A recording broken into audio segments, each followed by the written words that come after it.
got it going on, and it's strong. Episode 22 of the Exploding Heads Horror Podcast is coming at you pre-recorded. I am your host, Dave Z13, also known as Dave Z, and of course, I got my two creature feature trick-or-treaters here, a couple of Friday the 13th fanboys, also known as Brandon Newblood and Camp Forest Green Christian.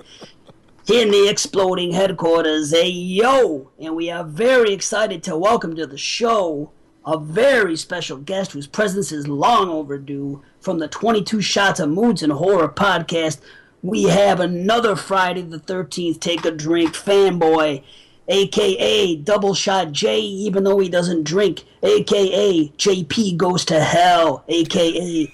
JP, what is up, homies? That's the last time I tried to do moods. I am glad to be here. Long overdue is correct, but I figured episode 22, is it more fitting? It's Oh, awesome. yeah. Yeah.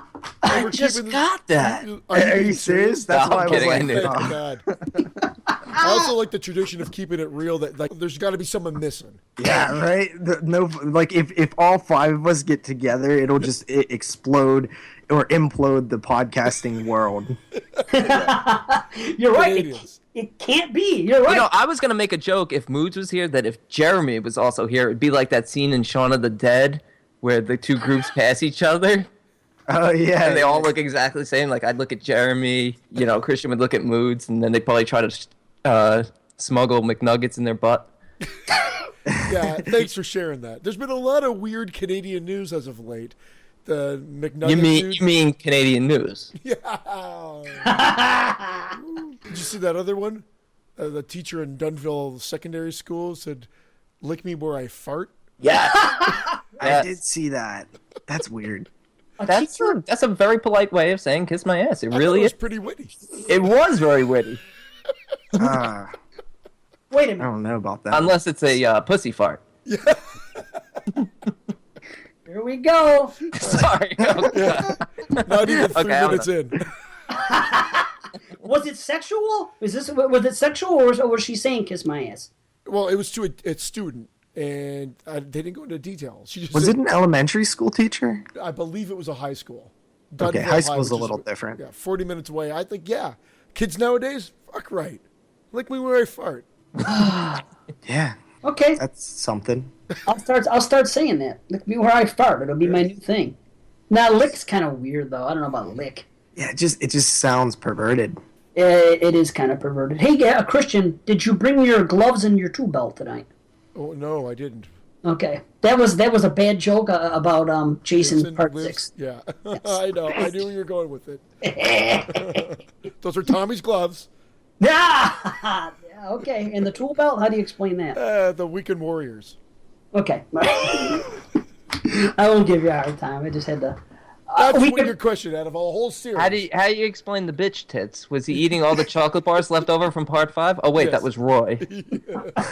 Okay, never mind. Let's just talk Friday the 13th all night long. All right, ratings for Jason Lives. Yeah.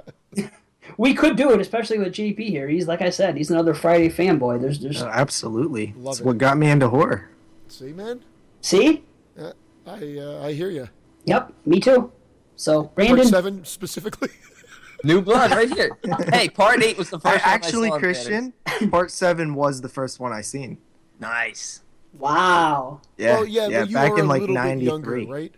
He's a Yeah, lot. I was like 3 when I Wow. seen it. But it was out like was years 3? before I was born.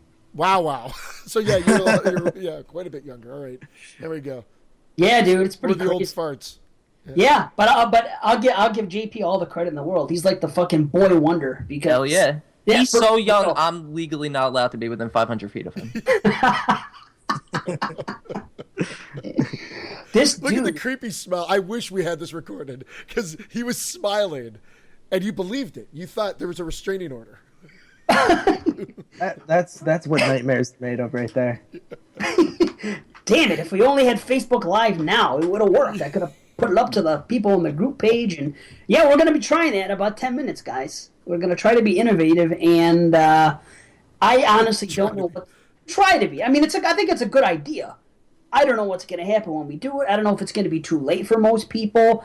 I don't know if it's just going to be, if it's a sink or swim, but whatever. If it sucks, it sucks. You know, you got to try new things. So Yeah, for sure. what the hell? We got to do it. So, let me just say that we are reviewing Trick or Treat tonight.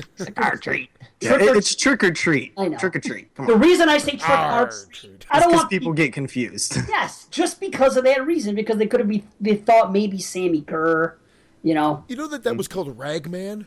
He was the Ragman. It was called Ragman. I'm like, what a dumb name for the movie. Well, I'll tell you what, that is a dumb name. However, that movie is not Halloweeny really whatsoever. Halloween. That's my word. Halloweeny. That is my word. I know. Halloweeny. We That's always awesome. take each other's words here, you know. But it's You're not. right. You're right. Well, they throw a couple jack-o'-lanterns in, and then there's the big Halloween party at the end. But yeah, okay, I know. I see. Trick or Treat, which we'll get to, it just oozes Halloweeny. Yes, and that's its strength. You should probably see a doctor if you have an oozing Halloweeny. Dude. I'm sorry, Christian. You knew the minute you said it. I couldn't take it. I couldn't miss out on that. I got an oozing Halloweeny. I'll go get a shot. 22 shots. 22 shots. There you 22 go. shots of penicillin, please. 22 shots of medicine. Dude, let me tell you about this. 22 Shots of Moods and Horror. When I first discovered this show, it was like a year and a half ago or something. And I stumbled upon the group page because I was looking... I Googled... Not Googled, pardon me. I was on Facebook and I typed in horror podcast because I wanted to see all the group pages that were out there because I was starting that new thing, that new group page I have called Horror Podcast Central. Basically, I was trying to get everyone together and say, hey, if you have a horror podcast... When your new show comes out, post it here. Bring your listeners there. I'll bring mine. It'll be a big community, right? So that was my idea. So I was just typing in horror podcasts to see, new shows that I hadn't heard of yet. And I stumbled across this show. Now, the funny thing is this. When I saw that title, 22 Shots of Moods and Horror, what I pictured was nothing what the show is. Really, I pictured, like, a bunch of drunk guys, because 22 shots, I figured guys that didn't take it seriously, that they were fucking kicking back drinks, and it was just like a party atmosphere. Who knows what they knew, if they knew anything about the genre. And moods, I figured there was a guy on there that was like cranky and shit. He was always saying, fuck this movie. Really, that's what I pictured, a couple drunks and a pissed off guy. You were taking that title Pissed off literally. lumberjack Canadian. Yeah. Then I listened to the show, and it was nothing like that. I mean, there was nobody drunk. It was much Well, worse. well, Moods usually gets drunk most of the time, but you can't tell until usually the No, end. that guy can handle his liquor. He wasn't falling. No, he's not falling over drunk though. It's not like he's. When I picture a drunk guy on a podcast, it's not moods. You know what I mean? Just Well, He 'cause doesn't- he actually can articulate as well and keep the conversation going. Which is rare for a Canadian. Yeah, Oh, there we go. So you know there's going to be Canadian jokes. He can't even defend himself. That's why I wish he was here. 'Cause we would fuck you guys up. All he'd be like is, oh, fuck you, Brandon. And then I'd say, Mom? Yep. Did we address that he was most likely not going to be able to join us tonight? well, that's what you're doing now. Yeah, we initially. Go ahead, take it. Take the reins. I was just going to say, yeah, well, unfortunately, Moods is not going to be able to join us tonight. There was a possibility. He said he'd be available a bit later, but from the sounds of it, JP said that it's not to be. Sorry about it, guys. Although he wasn't promised anyway. Matter of fact, all I said was there was going to be special guest or guests on the next show. So nobody's worse for the wear. I mean, yeah. I guess we could say we miss Moods, but Well, I usually backpack Moods anyway, so I mean, yeah, not like we're missing much. that's right. That's I right. think he's shutting the show. Oh, Christian won't come on our show? I'm not going on their show. Yeah. Yep. It can't be. You're right. It just can't happen. We can't have the five. Although we are supposed to have the five of us together for the '86 special. So goes the rumor. Ooh. That's very exciting. Yeah, it's like Ghostbusters, where just five of us crossing the streams just seems like it might end up, bad for the world. But I really hope that it happens because I want to know what happens when you do cross those streams. Yeah. I just don't want Brandon's stream anywhere near mine. That's all I can say. It burns, but It burns. There's more than enough penicillin to go around. Penicillin rearing its ugly It smells head. like almonds. Is that bad? Brandon. Yes. Brandon was running pretty late, and what was the reason? What were you doing today? I want the story. I was at the Rosh Hashanah dinner. Oh, today is Rosh Hashanah. Yeah, Okay. the Jewish New Year. Happy New Year. Thank you. Yeah. Happy New Year. Oh. He's Yeah, got Happy a New big Year. shit-eating grin on his face. It's a new year. Brandon. I hope I don't disappoint this year. How many movies are you watching during this new year? Do you have your own separate top 10 show for your Jewish Yeah, I holiday? should. We should do a Rosh Hashanah top 10. Too late. Next year we're gonna have to. I totally forgot. Okay. How about this? You know how they got that movie? And I've joked about this way long ago. I said in the early days, because it was December, that there should be a Hanukkah horror movie, and we talked about it a little bit and say maybe we should make it. I got a better idea now. I think. How about we do? You know that movie Holidays Yeah. that came out? Why don't we do one just for the Jewish holidays? You know, I would love. care or watch it. Yes, they would. I think people would watch it. I think the reason why nobody's tackled this, and I mean, it's pretty obvious. I think there's just a little sensitivity about killing Jews. You know, No, you're not killing Jews. The Jews are doing the killing. Yeah, but some Jews would have to die, and you know, for that you could It'd just be watch, huge you in know, Germany. Schindler's.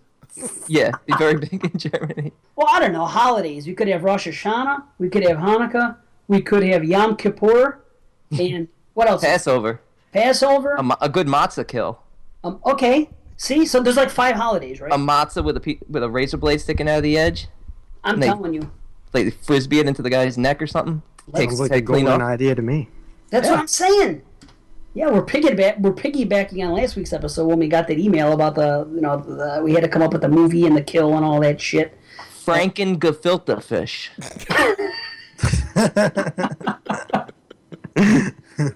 Let's do it. It writes itself. Let's do it, man. But you're okay? That's like the Romeo and Juliet. That's that title. That's a title that has to be made now. Let's do it. It could be like a German mad scientist creates the monster from leftover Jewish parts, and then the monster comes back to seek revenge for all the bad things that were done. That would be cool. Maybe Yeah. he wasn't circumcised or something. He's got a beef with it. You know? I was over circumcised. I still maintain. Yeah, he has a 5 skin, or had. Is that like a 5 head? I've been told about the 5 head thing many times because apparently I have an attraction, and I wasn't aware of this. The cop. I said 5 head, not 5 skin. Head. Apparently, I happen to dig girls that have big foreheads, and I never knew this. Like a lot of times, I see a girl, like a famous girl, and I go, "Oh, she's hot," and then and women always notice this shit. They say, "Oh, look at the size of her forehead." This has happened to me. It's happened to me like 4 times, and I'm like, well, I came to the conclusion that I think I just like chicks with big foreheads. That's never Damn, did you bothered see me. that forehead on that girl walking down the street? Dang. That's Dave. I don't know. I don't think about it at the time. I'm not attracted Is to the. forehead fetish a thing? It can be. If you can think of it, it's already a thing. All right, man. I'm gonna go watch some videos of this after. All right, look it Nice. up. Big forehead. I'll tell you what. I think we're going to try this now. We're going to try to go live. I have to unplug. Do it. All right. I am unplugging. Oh, I can't. Oh, wait. Can I hear you guys? Can you hear us? Can you hear us? Yes, I can. Thank you. Thank you. So we are going to go on to Exploding Heads Horror Podcast on Facebook, and I'm going to push the live button. Oh, wait. Where the hell is it? Now, do we have to be on Facebook or just you? No, just me. It'll be my feed.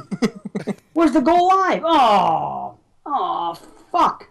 We are always well prepared on this show. Oh, there, the start live video. Here it is. I found it. Okay, let's see. He's so happy. Allow access. Okay. It's just gonna be those damn crickets again. Yeah. So we can actually say coming at you live and actually mean it. Coming at you live. Right, now we can. Why can't I go on? I gotta put. I want Oh, to know where those cricket sounds were coming from. You look like you're fucking podcasting out of a closet. all right. Fuck. Okay, privacy and allow camera on. I have to do something with allow camera. Camera, Facebook, allow it on. I'm really glad you ran this through before we went live. Actually, I thought it was so easy. You want to do a trial? Nah. nah. I thought it was so easy. This Well, is an I couldn't OTF. trial. I This couldn't is an OTF. It's a because people would have one-take saw me. fucker. I couldn't just go on out of nowhere. People would say, "What the fuck is this?" You know. Hey, it's a one-take fucker. Dave Z is now We could live. have just called it a test. Yeah, Oh, but Brandon, I had a great title for your movie. all right. What's that? Roid Rage. Roid rage. That's so perfect. It is. Okay, I start don't know why live I was video. thinking of it all week, but I was. Access the microphone. Yeah, access the mic. Go ahead. Let's see. Is it working? I think I'm live. Describe my live video. What the fuck? I gotta write something here? Wait a Exploding minute. heads coming at you. Right. Live.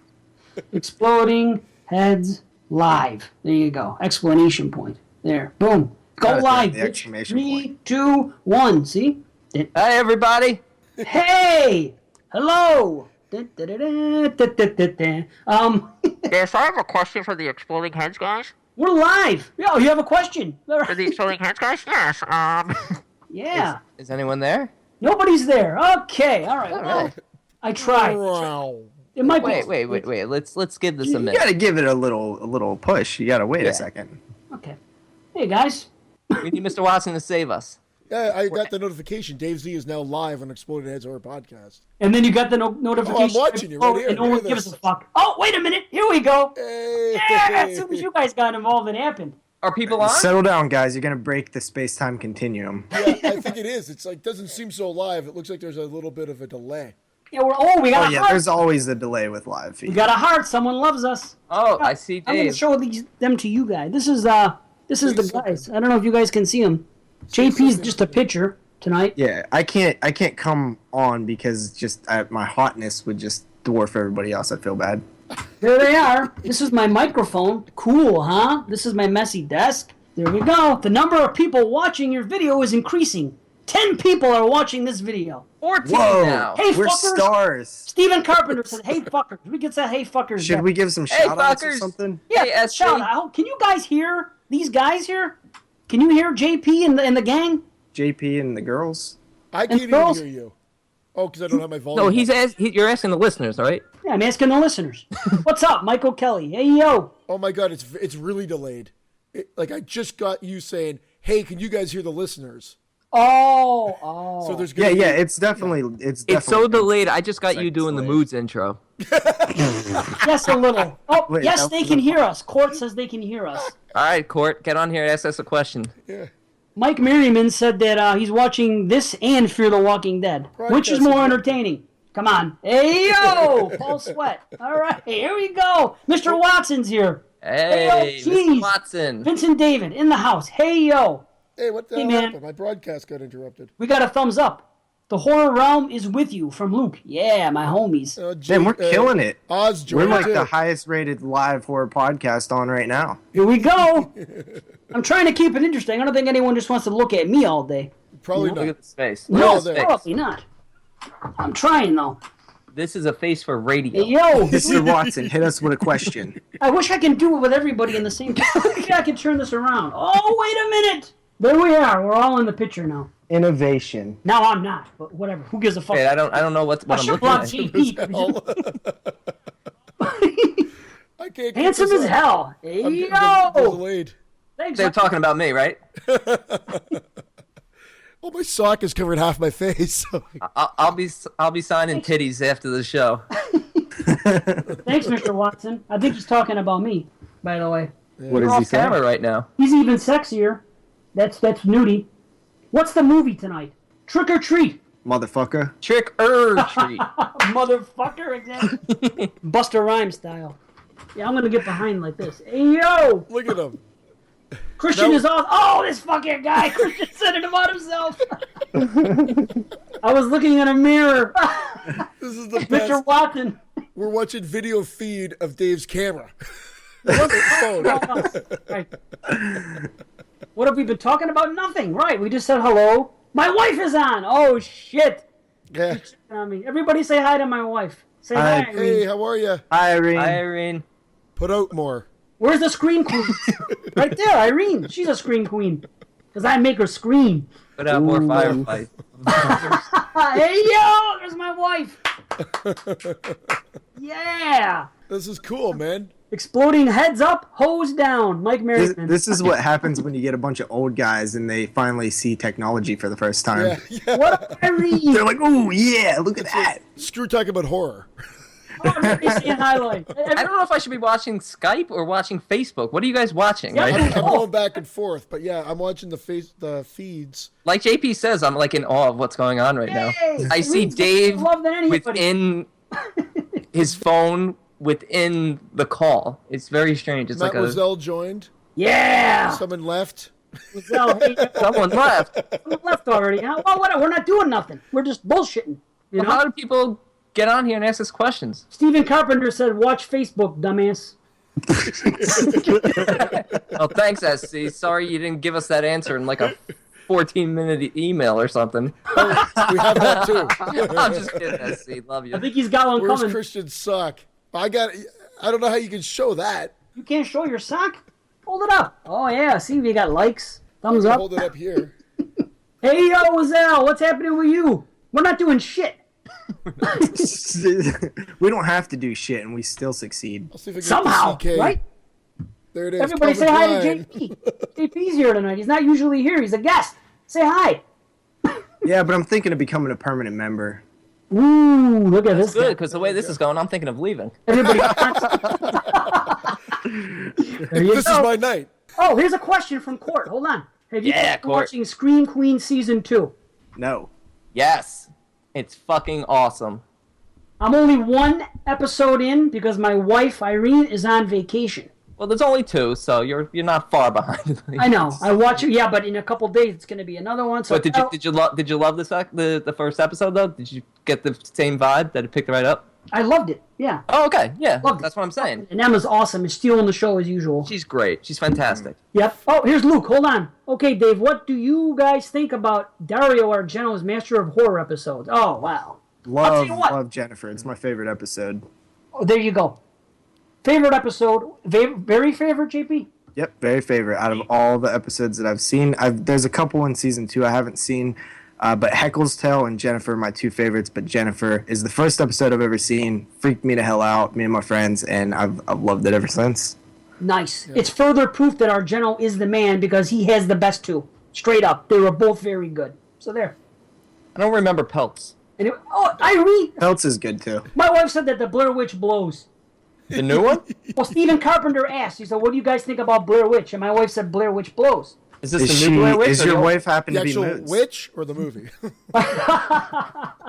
And if the Blair Witch does blow, where can I meet him or her? I love Jason Lloyd. What's up, JP? Brandon Luciano, that motherfucker.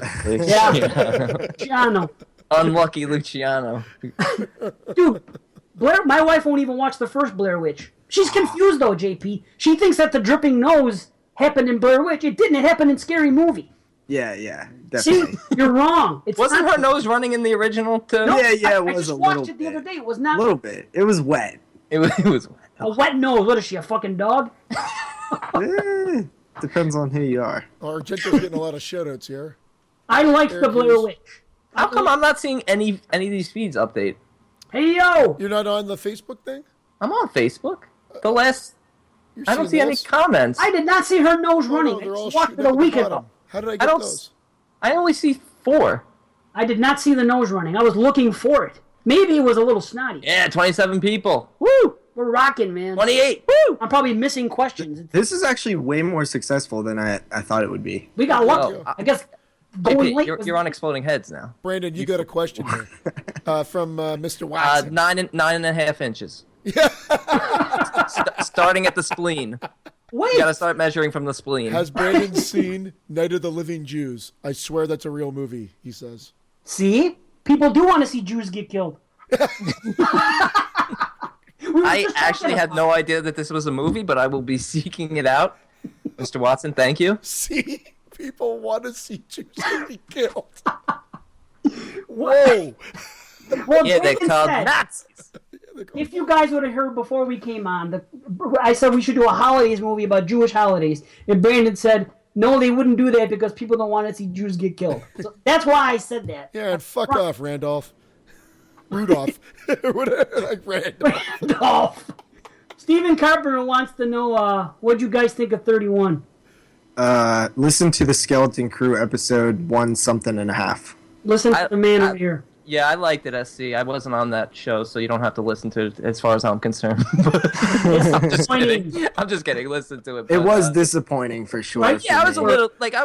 a little disappointed, but I went in with low expectations, so I think I enjoyed it more than most. I gave it like a 7 out of 10. Will Wilhelm, what up? Jason Lloyd's here. Wow, everybody's jumping on. Are Hi, you Mr. on Lloyd. delay, Dave? We just talked about that 2 minutes ago. I don't know how Maybe I didn't hear. hopping on because I'm not seeing any. You said it. What do you mean you didn't hear? I said Jason Lloyd was here? Yeah. I'm losing my fucking mind. This is his second time here tonight. Yeah, MK. Oh, frick. Matching. Steven Carpenter said seeing Jews die is always fun. Yeah, there you Jesus. go. Tough crowd. He says he likes 31 quite a bit, but going in with low expectations. Hey, that's what I just said. I went in with low expectations. Everyone panned it, and it really is not a bad movie. Dude, it's it just has not, so many plot holes, man. It does have plot holes, but it's not a. It's somewhat entertaining. It's entertaining. I'll give you Yeah. that. It's like an exploitation, like Elsa or something like that. Which in the Q&A, Rob Zombie mentioned a few sort of like exploitation films, and it's if you watch it like that, I guess. Yeah. Not bad. Paul Luke's a Sweet says fan, that- and Paul he's Sweat disappointed. says Rob Zombie can't write dialogue to save his ass. I don't agree with that. I Devil's don't agree with that. Rejects- Comedy. 100%. Devil's Rejects, I thought was really well done, especially with the dialogue. So Maybe do I. the Halloween movies might not be as good, but the Devil's Reject was great. Paul and Will, drastically different views here. Rob yeah. Zombie can't write dialogue to save his ass, and Will said 31 was a Rob Zombie masterpiece. He was Another a Rob Zombie fanboy, the way we're Friday the 13th fanboys. And that's I like Rob Zombie, though. He hasn't disappointed me with any of his films. I would not rate any of his films below 6. I like all of his films. Yeah, that's I basic. even 6 out of liked 10. 31, but it was disappointing. a Mahoney skit. We can't do Mahoney anymore. Yeah, that's Kiwi Laser. At least not on this show. Yes, it's the laser. We can't do Mahoney on this show. One of He's those been. laser shows. Yep. Oh boy, Mahoney. Leave Mahoney alone. He's okay. What else? I'm trying to. There's so many things firing by that I can't keep up. I can't believe I'm not seeing anything fire by. Oh, are you serious? Maybe it's only him. What's a lot of Jew jokes? So There's a lot of Jew talk. Jason Lloyd said he's never met a Jew in real life. Yeah. And Well, he said he's in Texas. There's really no Jews in Texas. That's what he said. Of You're course right. there's Of not. course Jews- there's not. what And is there in honest, Texas? no Jews live in Texas. No, but And then what here's- else is there? Jason Lloyd says, is it better to have Jews or Mexicans around you? Mexicans. I'm not biased at all. I don't know. Jews don't commit many crimes. No, we really don't. And we're good with our finances. Wow. Yeah, but they're Mexicans are annoying. good at landscaping. It's Canadians true. are tolerant of everybody, except Americans. I really wish I was seeing these questions come in. They're coming fast. Are you seeing them, JP? They're kind of like no. right in Dave's face. Oh. The last Rapid thing I speed. see here is Luke, who wrote, "I'm a huge fan of Rob Zombie, and 31 was just all right. Lords and H2 were." Oh, his there's been best." so much since then. I know, but I don't know why. Like, do I have to refresh my page? I'm trying to answer. Microwave Massacre is the alternate. The alternate what? What did I miss? I don't know. You and your horror movies. What's up, hookers? What's yeah, up, Matt? Hey, Gary Matt. Hill. we're Matt here. Cantor. Matt was meeting mad people at ScareCon. It's okay, Irene. You didn't know I better. see, You don't listen. Jason Lloyd is killing me. Yeah. Brain Damage is a great movie. Brain Damage is a great movie. Yeah. Yeah. There's a Halloween emoji thing. Is there? Jack-o'-lantern thing? I don't know. These things are popping up. This is really cool. I know. We might just do this the whole show. Holy shit. There'll be no show. I No don't know how segments. this will be to listen back to after, but it's really cool recording it live, coming at you. Yeah, it's giving me flashbacks to 2012, maybe early 2013 when we used to do the live show. It feels exactly the same. See? So you say that we're not originals, Dave. You know. Hey, I do what I can. Okay, Mike. You guys down for a Sharknado show? Matt Cantor wants to know. How's that, Mike? Is that better? We're all in the shot. It's worth watching just for me trying to keep everybody in the shot. That's my. Matt, to answer your question, no. It's good to see No? you just joined, JP. JP just joined. Yeah, What about yeah. Halloween 3? Season of the Witch? What are you talking about, Halloween 3? Wait a minute. No, I don't know. Whatever. The Barn. Anybody know about The Barn going to be released on VOD or Blu-ray? Sorry, guys. Yeah, that's a Pittsburgh film. It actually premiered at that Oh, drive-in shit. that I go to all Y'all the can time. start entertaining me at any time now. Yeah. Thanks, Jason Lloyd. Yeah. Thank you, Mr. Wood. There's too much happening at once, Jason. I know. It's like too much information. I feel like Clockwork Orange here. Black Phillip is sleeping, SC. Leave BP out of this. Yeah, poor bastard. Leave it And alone. cute, Matt. And cute. The new Exorcist TV, BC. I have not even started to watch it. I skipped it because I love the movie so much, and for some reason I wasn't rushing. I thought it was going to be shitty, but people are digging it. Clickety clackety. There, I was gonna say, Honestly, give him one. I was gonna say it's getting low ratings though. Wait, is it out? The Exorcist TV show? Yeah. Yeah, season episodes part in, I episode 1. Jeremy almost got a job on that show. Really Yeah. nice. Yeah, he had a little bit of work on the pilot, I believe. Really? Yeah. Is that Andy Cripps says? Is that a blur or is Brandon too white? He's What do white you as a think, motherfucker. Ghost. The politically correct term is shockingly Caucasian. Clickety clackety. He didn't just bleach his asshole. He bleached his whole aura. Everything about him has been commented. Holy shit. What time is it? We can't. Yeah, don't do get this used to all- The Exorcist. It'll be gone after one season. They do that. That's why don't get hooked on these shows too quick. Yep, that's why I stay clear till it's at least in its 3rd season. That's a good way to do it. It is. Is JP? Yeah, see, I was right. 2 episodes. What are you Thank you, focusing Mike. on? Thank you, Matt. JP doesn't want to show himself tonight. White Sorry, Jeep Jason. boy. Yeah, sorry, Jason. They kind of threw this on me that I would be on video, and I didn't have my webcam hooked up. Only everyone in the fucking Facebook group has known about this for a week. What do you mean? JP can't go on video. He's actually recording from prison because he's Mexican. We can't keep it going. This can't be the show. Maybe we should do one show just like this maybe one day. Yeah, one sure, day. why This is not? I'll just a come test. back. Gary Hill, here's a good question. 17 minutes. Yeah, we're going to have to get off in a few. Gary Hill says, do you got any first-time watches planned for Halloween viewings? Almost all of them for me. A with couple. JP. JP, you doing all 2016? I No. am. Yeah, Yeah, me too. I'm really enjoying it so far. I've seen more good than bad out of the first 2 days. Nice. Yeah, I'm going to because I'm watching so many 2016 movies, so it will happen, but I'm going to watch those 31 movies, my favorites for the last 31 years. Thanks to our episode 10, I know what they are now, so I decided to do that. Yeah, New Blood. You should have to watch 15 years of Christian's favorites and 15 years of 16 years of my favorites. Yeah, you have to as well. Yes. None of your favorites. This isn't about you. Yes, Tales of Halloween, I'm definitely going to watch it again this year. Tales of Halloween was great. All Hallows Eve 1 and 2. I like both of them. And I thought that third one was going to be out. I Yeah. agree with Will. I didn't like Tales of Halloween as much as All Hallows Eve, and certainly not Trick or Treat. They're all 7 out of 10 for me. Well, not Trick or Treat, but I gotta pick up Tales of Halloween. I only saw it once, but I feel like I'll probably like it. It was more I watch disappointing for me, honestly. I Yeah. like the Christmas anthology better that came out last Oh, year. Christmas Horror Story. Mark Yeah, Yeah, yeah. that was good. NATO just got on. We got to Dead get off. phone. Everybody's getting on now. We can't Matt, we won't this. do a Sharknado show, but we'll do a Marknado show. What up, Marknado? Oh. Guys, I know we can't because otherwise this show is just going to be us like laughing and giving everybody Right. heads ups. Nobody wants that. Right. We have to go. Shit. I'm sorry, NATO and Ghoul. They just joined and we got to leave because we can't do this all night. At least we know that it was successful. So Oh, definitely successful. I Fresh. think you guys should do it weekly. I don't know. Dolls We're on gonna, Ice. Yeah, I want to check that out. we're gonna figure something out. Maybe We we can got- wait. Yeah, we'll have to do something. There's so much happening at once. Motherfuckers! The Ghoul in the house. I stole your motherfuckers, Christian. Sorry. Yeah. I just read it. I just read it that way. I you know? stole it from Californication, so Oh, okay. There you go. pretty much. Like, everybody rips off everybody. It's Not me. true. All my jokes are original. Voicemail. Yeah, we got to get to him. Oh, see, there you go. Mr. Watson's got a voicemail. Look, you're Patrick's hero. I am a little sexy. Thanks, guys. They're talking about me. No, it even says Z, sexier right than I there. thought. Dave Z. Rat-a-tat-tat. Would someone say something nice about me before I kill myself on Facebook Live? Yeah. We have to go. Holy shit. We got to go. We love Gotta this. go. We have Bye, a show. everybody. Goodbye, everybody. Yeah, we do. Bye. Thanks for joining. We'll do it again.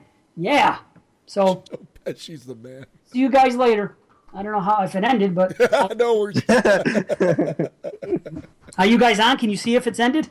it still says live, well, but I think it's yeah, getting it delay. ended. It ended on mine. Oh, I'm sweating. Holy shit, that was fun. Wow. Yeah, that was cool, man. 100%. See? Derek gave you a rat-a-tat.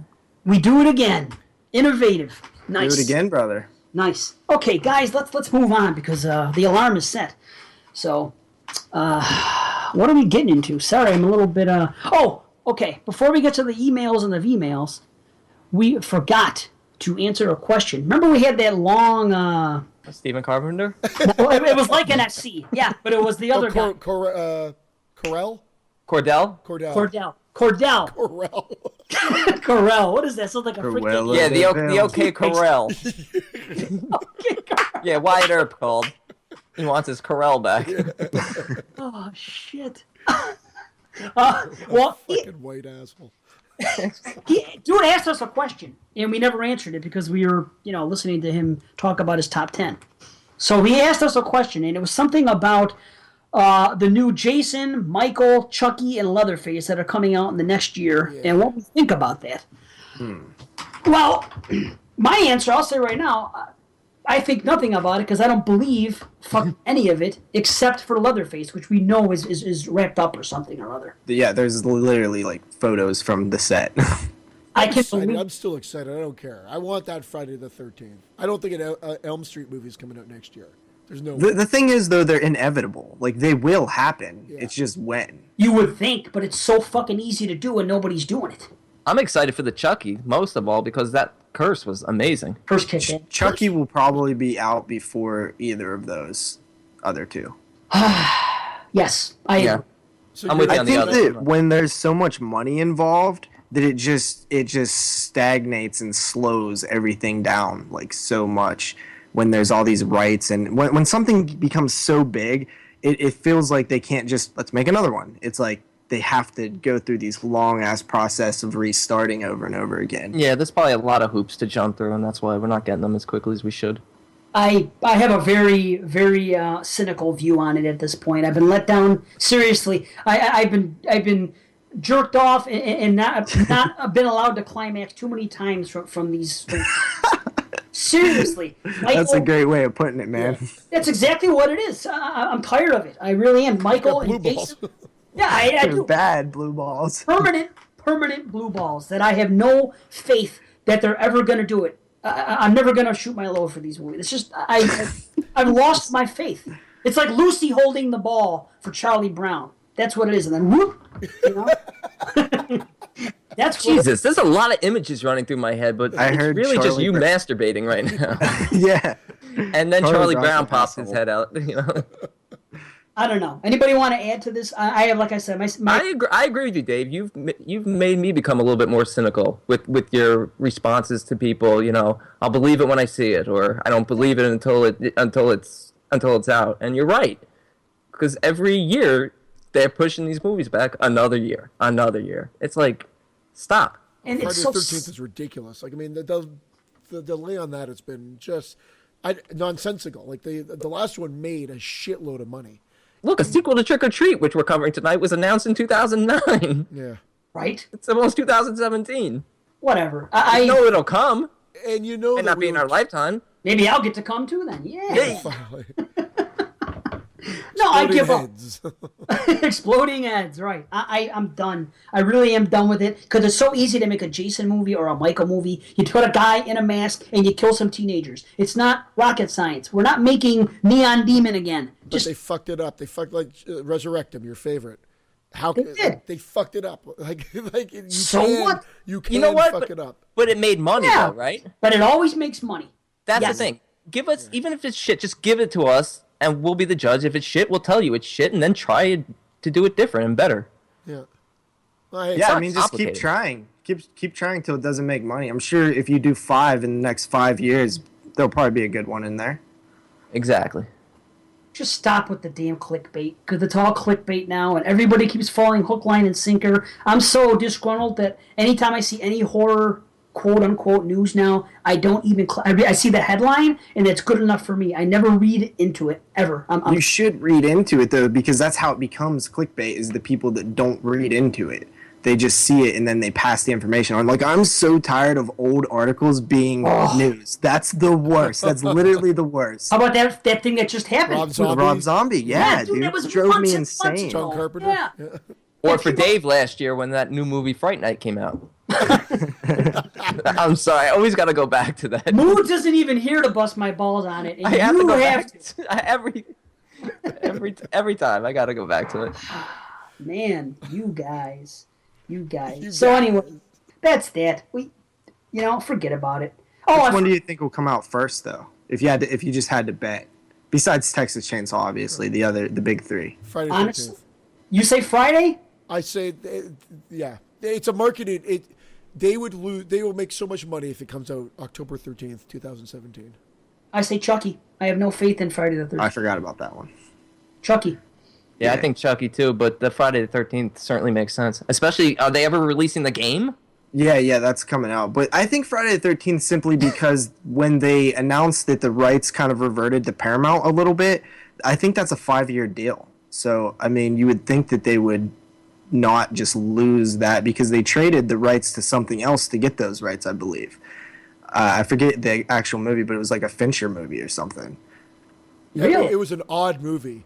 It was not something that you'd be thinking of that they traded. You're right, and I can't think of what it was. Yeah, I can't remember at all what it was, but yeah, they traded rights and they got the rights to Friday the 13th back, but I'm pretty sure they're only 5-year rights, so they would eventually have to do it, or they just lose a bunch of money. Yes, they do. You're right. I'm almost sorry I brought it up. I mean, it's a nice conversation and all, but I'm so burnt out on it. And JP, the clickbait. The reason I don't click is because I don't want to give them a click. That's why I don't read it. That's a good way of looking at it too. I don't even want to click. I don't even want to give them whatever they get from a click. It's not coming from me. The only click I'm giving them is Like a tenth of a penny. clickety clackety. That's all I'm giving them. But I'm done with it. I don't care about it. And I'll check it out. I forgot to mention at the beginning of the show that we have a new sponsor. A brand new sponsor. Exploding Heads is being brought to you by the Samsung Galaxy Note 7S. Exploding phones for exploding heads. That's great. It took me a second, but then I got it. I get it. Yeah. Oh, I do have to say something else, though. I've been talking to Bo Ransdell, our friend over at Legion Network of Podcasts, and Exploding Heads is also going to be playing on their podcast feed now. So You know what this means? Good news for Legion. yeah, good news for us. Good news for them. It's great that Jason allows this, and it's great that Bo and Jason. Thank you, Jason. Thank you, Bo. Thank you. They have a good relationship where they're cool with this happening. Yeah, I think they're dating actually. Maybe they are, but I worked it out with them, and we're going to be on there too. So lots of good shows there. I've mentioned them before. We're very Kiss the goat. Kiss the Goat. Yeah, tons of them. I mean, but we're close with those guys anyway. That it's the closest group that we're with. We've been on each other's shows. We're friends with all those guys. So thank you, Bo, and thank you, Jason. And It's time to make new friends. What you're saying is these guys got stale. I love them. Oh. I love them all. Before we get to the emails and the voicemails, poor Brandon. He's been to this convention how long ago? We've been wanting to get to it on this show, and we keep running out of time. So I said, this show, we're going to go front and center. Yeah, it was probably like 6 years ago. I met Wes Craven. Wes Craven was still alive when I went. Oh. Rest in peace. Too soon. R.I.P. Wesley. Wesley Craven.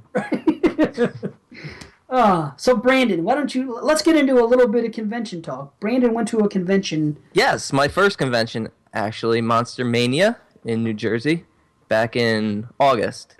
And to be honest, I really didn't know what to expect with it being my first convention. I was really probably just expecting to shop around and buy more merchandise than actually meet celebrities and get autographs. It's not usually my thing, but once I started, I kind of got hooked, and everybody was so cool. Got to meet a lot of really cool people. Met Linnea Quigley, super nice. One of the highlights was actually the Fright Night panel.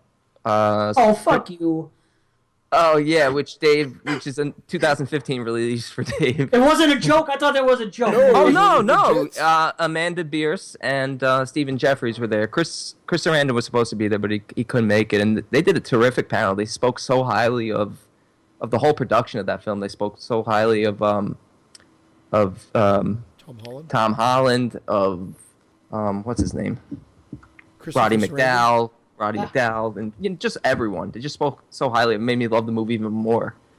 And then, of course, the highlight was meeting Tom Atkins. Ah, dude, Tommy motherfucking Atkins. Wow. I love Tom Atkins. And the funny thing was, when I met him, I immediately had to tell him that he's in one of my favorite movies of all time. And JP knows this because I sent it to him, Jeremy, and Moods to review on the show. It's called The Ninth Configuration. And he looked at me like I had 6 heads when I told that. Really? He said to me, he's like, you sound like my nephew. My nephew just gave me a copy of the movie and said, yeah, here, Uncle, you should watch this again. It's been a while. Yeah. It's a good movie. I love the movie, and I was talking to him about it for a good 15, 20 minutes. I felt bad because there were people behind me online, but he's talking to me about the shooting of the film. They shot in Budapest, and he's talking about, the original cast was fired because they destroyed the hotel rooms, and then they brought in Stacy Keach afterwards. It was really just a really approachable guy. A very nice guy. Night of the Creeps is my favorite, man. Love that film. Yeah, I actually got him to sign a Night of the Creeps poster because I didn't have anything Ninth Configuration, but just a cool guy. Did you beat Rami Zada? A young Rami Zada? A young Rami Zada. I wanted to meet Robert Englund, but his line was 5 hours wait, and it was just $80 for an autograph, which I would pay. What? It's $80. It's a lot. It is. I would probably pay that if I went to a convention and had an opportunity to meet Robert Englund. I would probably do it. Look, everybody else was charging $30, $40, which was reasonable. I get it, but Robert Englund was $80 is so insane, but it's worth it. Once in a lifetime, I guess. You get the money. The money is worth it. The line is not. There could be. If I was a single man and I had to wait in the line that long, and at the end, the hottest chick in the world was given a blowjob, I would not wait in that 5-hour line. What if it was Christian giving a blowjob? Exploding heads. I'd wait 3 days for that line.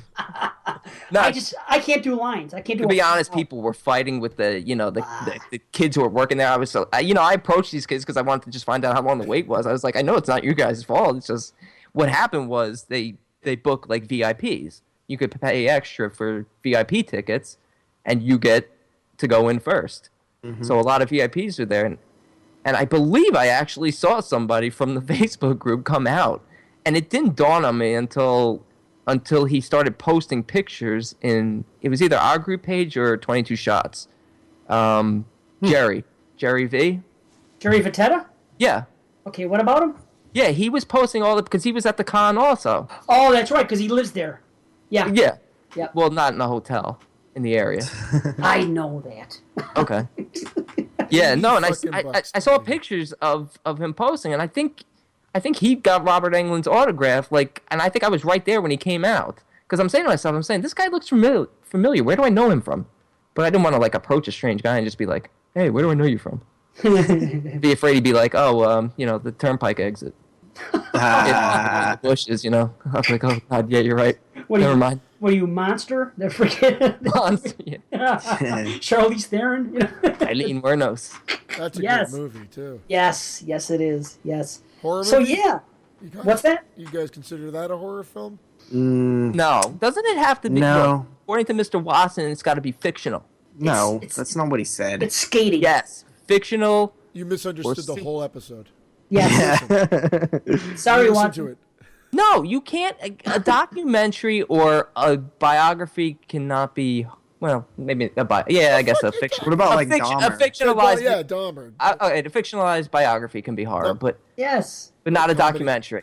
It's not horror, but it's under the horror umbrella, and mostly horror fans are who is going to watch it. So that to me matters.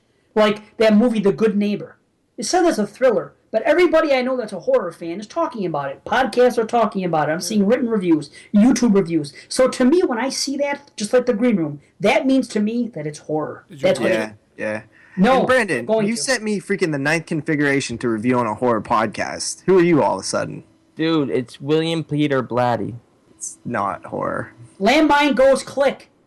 That's Yeah. horror. It That is. is straight horror. Mr. Watson said it was too, and I haven't seen it yet, but whatever. I'll Well, agree because Watson said it, JP said it, and another podcast that I listened to also had it in their top 10. I think I told you a month ago, JP. I happened to be listening to a podcast. I forgot what it was, but so yeah. He just likes to do that for the attention. He did that with Paradise Lost. No, that wasn't That was JP. not my number one. It was your number 2. It should have been your number 1 if you were putting it on the list. No. The documentary That documentary is phenomenal about the all three West of them. Memphis Raid. All of them are. It's amazing. Yeah, fantastic. Even Yeah. West of Memphis is good too, but I prefer Paradise Lost, the trilogy. Yeah. I haven't seen any of them, but I will. What else? 30 years from when they come out. You got anything else about the convention you want to? So long ago. Who else did I meet? Who else was I talking to? It was your first convention and you had a blast. That's the Yeah, I did. I went the Friday and Saturday. I had a 3-day pass that a friend got me for my birthday, and I went the Friday and Saturday, and it was so much fun. I'm definitely gonna go back again next year. Where was that the one? convention. This one was in Cherry Hill, New Jersey. It's about an hour ride from me, hour and 15 minutes. Isn't Alex close to that area? Yeah. Yeah, I saw Alex. He had posted pictures too. He bought a. Why didn't you guys hang out? You know what? It was so last minute. You did Honestly- this bad, man. No, you didn't no. plan this right. No, I didn't. But honestly, next year when I go back, I will definitely be looking to meet up with people. Maybe I'll go. JP's reviewing Uh, your convention I- going experience. I can't tell that. Okay, so let's give our head reviews. Mild rumble. Nice. I need to see the ENT. I've been What's to one. the imploding head? Is that the bad one? Yep. Yeah, that Yeah, is a gift. that's your convention rating, bud. Did you meet George Romero by chance? No, and I'm not sure you did either. The real George Romero doesn't request blowjobs for autographs. Well, Brandon, you would be surprised to know that I actually did meet George Romero this past week. Well, Full now. head explosion. Yes. Yeah. Now we're talking. You guys want to hear my quick George Romero story? Please do. No. Unless Brandon wants to talk more about his story. No, it's so long ago. I wanted to talk about it 6 months ago when I went. I apologize. But he was still No, giddy it's about not it. your fault. It'll never happen again. Next time No, someone it's goes okay. to a convention, we'll have a full report. As soon, even if we're doing a French Extreme show with alarms. I actually felt like I met someone else, but I can't even remember who now. Well, as long as you remember by the end of the show, you Yeah. can put it out. How's that? Yeah, just in the middle of the trick or treat rating, just be like, "Oh yeah, I met Linnea Quigley." I did meet her. She was Oh, nice. I actually told. She asked me after she signed my Night of the Demons poster. She's like, "You want to take a picture?" And I was like, "No, I'm all right." What? Yeah, Really? I said that. I don't like the way I look in pictures, so I Oh, said yeah, that tell. to her. We're watching video, so I can It's totally Linnea, understand. dude. it. Look how white I am. Oh, You're I think fine. I think Yeah, I think dude. she was a little taken it back. She was like, "What?" Yeah. Yeah, Did you that- think he was one of the But I cancer could- kids? I could tell. jeez. Yeah, if I shave my She's head, I probably look like I'm in nice. the final stages of leukemia. She probably thought he was a ghost. That's why she wanted to. Yeah, she's like, "I'm gonna catch this shit on Did camera." I Yeah, work it's- Yes. with you on Jacko? Were you in Jacko with me? Jacko. The crazy thing was before I definitely want to hear JP talk about George Romero, but the crazy thing is that a lot of her pictures, because obviously the stars, they bring their own like pictures and posters that they'll sign, and a lot of her pictures was of her topless. Gotta love her. Yeah, but I don't know. Like that would have felt GOPLESS. just creepy and Why? wrong. It's Well, money. yeah, if you look creepy and wrong, yeah, it'll come off. But if you're cool, like Christian, me, or Dave, and you walk up there, it's fine. Yeah, if you I like was licking like, the picture, I was like this. I'll take that one. Look at the picture. and Like you Willy scratch and Wonka. sniff. Brandon's up there scratching and sniffing Linnea's pictures. Of course, it's gonna come off weird. This don't You smell smell right. like a fillet of fish. Speaking of death, she was really cool. She was really cool. Everybody was so cool. That's the great thing about these horror conventions. These stars are really approachable. They're all very nice. Whether some of them are acting or not, I don't know. But everybody I met was really nice, and they give you time, they talk to you. It's not like just an autograph and get the hell out of here. Right. They genuinely want to be there. Oh, dude, I talked to Bill Moseley for like 15 minutes when I went to one convention only in my life. So I'm like you, Brandon. Yeah. And the only guy I really, really wanted an autograph from there was Bill Moseley. Like Daniel Harris was there, and like Nev Campbell and like someone else from Scream was upstairs. And I knew it was like a long line. I don't care. And I like to see Daniel Harris, but I'm not going to wait in a line for 2 hours. Sorry. Yeah. And then Sid Haig was there. I'm like, okay, yeah, but his line was out the door, and Bill Moseley had next to nothing. I couldn't believe it, and he was the guy I wanted to see the most. That's insane. I would think probably now Bill Moseley's lines are probably a lot longer. I don't know. You That's would insane. think. That's just insane. Did you ever go right up to him and go, "I loved you," and crash and burn? No. Or like Silent Night, Deadly Night 3. Like those are. I wonder if they get hit with people that just come up with like, yeah, exactly. Was he the guy with the salad bowl on his head? Dude, that movie's so bad. Like That franchise is terrible. Yes, it is. You covered it, you crazy bitch. Oh, man. Hey, I hit Tommy Atkins with the 9th configuration, and it almost killed him. Well, he's like, look at my fucking body of work and this fucking prick. No, that movie's phenomenal. I recommend everyone see the film. It's so good. I will. Now, JP, did you mention Bruiser when you saw Romero? I have never seen Bruiser, but I just Not missing much. sucked. All right. Terrible. Going into the Romero thing, I met him 2 days in a row. I met his wife first, and she asked me a question. Her name was. She asked me a question about George Romero, and I was like, "You mean the George Romero?" And she was like, "Yeah." And I was like, "He's here?" And she was like, "Yeah." And I was like, I hate saying this, but I was like, I'm a huge fan. And she was like, "Oh, well, you'll have to meet him before he leaves." And I was like, I would be honored. And, I got to say right now, George Romero's wife is a completely lovely, awesome, so nice, down-to-earth, regular, normal person that it was just awesome to meet her as well. And the next day, I didn't end up seeing her. I seen her, and she said, "Did you bring something for George to sign?" I said, "Yeah," and then I never seen her the rest of the day. And then the third day, she brought him down. Like, she made it a point to bring him down, and she asked for me. And then first thing I got to say is he's way taller than I ever pictured. Like, I thought he was like a short dude for some reason. Like, but he's one really to be like tall. you. yeah. But he's really tall, and he shook my hand. He was leaving, so I didn't want to bombard him with stuff. So I just got my DVD of the Dawn of the Dead, the Ultimate Edition signed. And I had other stuff, but I figured if I was just gonna get one, I might as well get the coolest edition of something I have.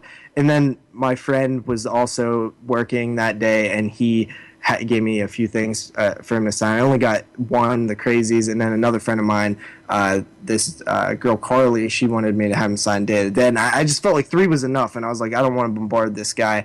But he was totally cool with it. And then the next day was even more awesome because he stopped and talked for a little bit.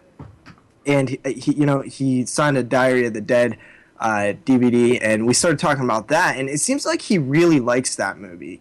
And you can definitely tell that I love it.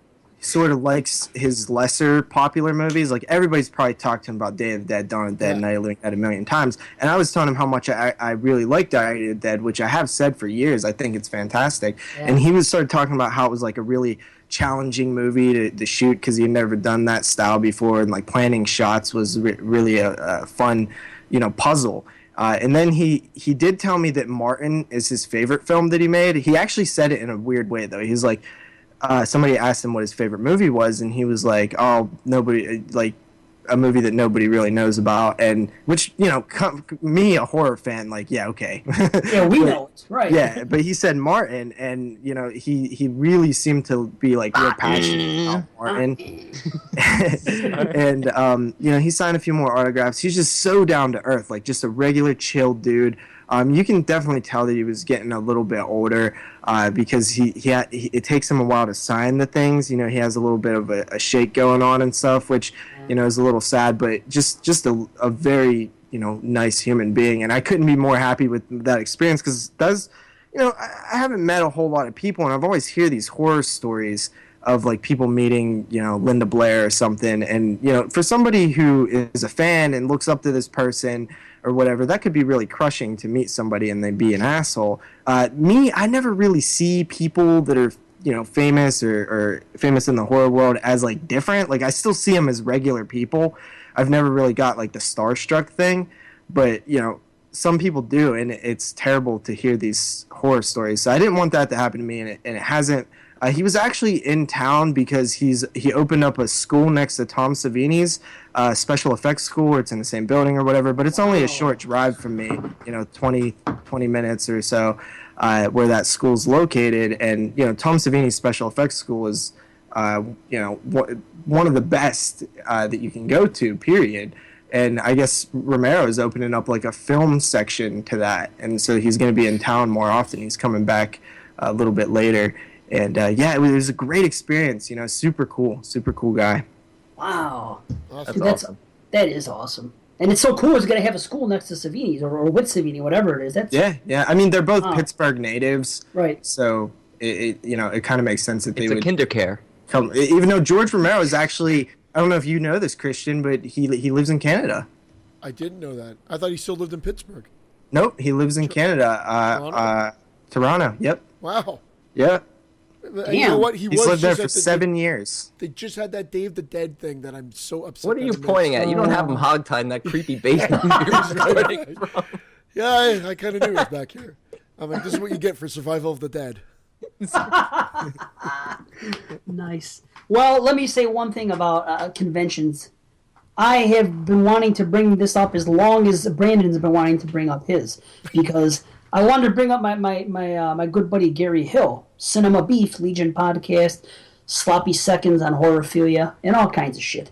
Anyway, Gary Hill, I don't know if you guys saw this or not, but I put up the a little video that he had made for me because he met Amy Steele, also known as Ginny, my favorite final girl from Friday 2.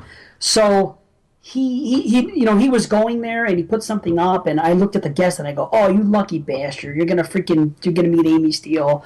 So he says, "Listen, give me your address." I'm like, "Okay, whatever." And he goes there, and he tells her that my favorite final girl, and she sends a video, and she's really cool. And I posted that. I was so happy. It was so nice of Gary. Then about a week later, I opened my freaking mail, and I get an autographed thing that Gary got for me. It was it's the picture from I have the T-shirt. It's a really cool design with Amy in the pitchfork, and you've probably seen it before for part 2. It's awesome. Yeah. But anyway, it's an autographed thing, and she wrote on there, says, "Jason, Mother is talking to you," or one of those things. Or no, "You've done a good job, and Mother is pleased." And then she has the autograph and top of the muffin to you. Yeah. But I wanted to thank him. I've done it in my life. I've said it to him. But I wanted to say something on the air to thank you, Gary, and thank you, Amy Steele, because I know she listens. So that's awesome. To this? Yeah. Or just in general? JP, quick question. Out of the blue. She's just listening. Out of the blue. Out of the blue. Did Gordon get killed by Jason, or did he commit suicide? Gordon the dog from part 4. Killed by Jason. I don't think either. Not. He did. You hear his neck breaking before he's thrown out the window. The only problem is when they show him leaping out the window, it looks like his tail's wagging and he's smiling. Jason is in the basement. Yes, he is. Yeah, I don't think that happened. I don't think Jason killed Gordon. JP, don't jump on these fanboys. This is what they want you to believe. It's true. He did commit suicide. Okay. Well, no, I did a whole thing on this in TJF 13, so you can go and listen to those. But the reality is, I use the term commit suicide, but he obviously was scared and jumped out of a window, but Jason did not toss him out the window because Jason can't physically be up there to do I heard a crunch. Somebody broke Gordon's back and shut him out the window. It might not have been Jason, but someone did. No, that was the pretzels on the floor that was left earlier from Tommy. It could have been Tommy. Look, Tommy was a creepy kid. Tommy loved Gordon. Just wanted to get your take on that. All right. Yeah, I don't think Jason killed him. There you go. So it's suicide. We'll just call it that. You lose, Brandon. I'm sticking by my theory. We'll call it suicide. Okay, listen, we better get into these emails and these V-mails quickly. emails. You like that? I'll do the emails first. That's what I'll do. One of them I'm going to hold off because it's going to tie into the part 2 segment, which is going to be right after. So that'll be the last one I read. However, let's see what I have here. We have our buddy, Uncommon Interest, Craig Chaos, is back at us again. Okay. Hey guys, just listened to the Don't Breathe episode and had a couple of questions. Don't Breathe was a hit with the amount of money it made compared to the budget. There will undoubtedly be a sequel. What do you guys think the sequel will be? Also, because of its success, we are bound to have numerous knockoffs on the Redbox or on Walmart video shelves, but even those will have to have a little twist to them as not to get sued. What do you think some of those little changes and twists will be? Sorry, guys, I should have emailed this to you guys earlier. That's me talking to you two. Well, Brady did say there was going to be a sequel. There's not going to be a sequel. I would think a sequel could help the first one, and instead of a turkey baster, they use one of those frosting bags, those piping bags, and he just pipes the sperm into her. I think since he gets pulled and put into a hospital, that he's going to get an eye transplant, and they're going to pop out the boyfriend's eyes, pop them into his eyes, and then it's going to make him realize that the whole vision of her wanting to save her sister and go somewhere tropical, and he hunts her down. Wow. Oh, I'm speechless at how awful that is. Yeah. Well, yeah. It will be there's no way this film becomes a sequel.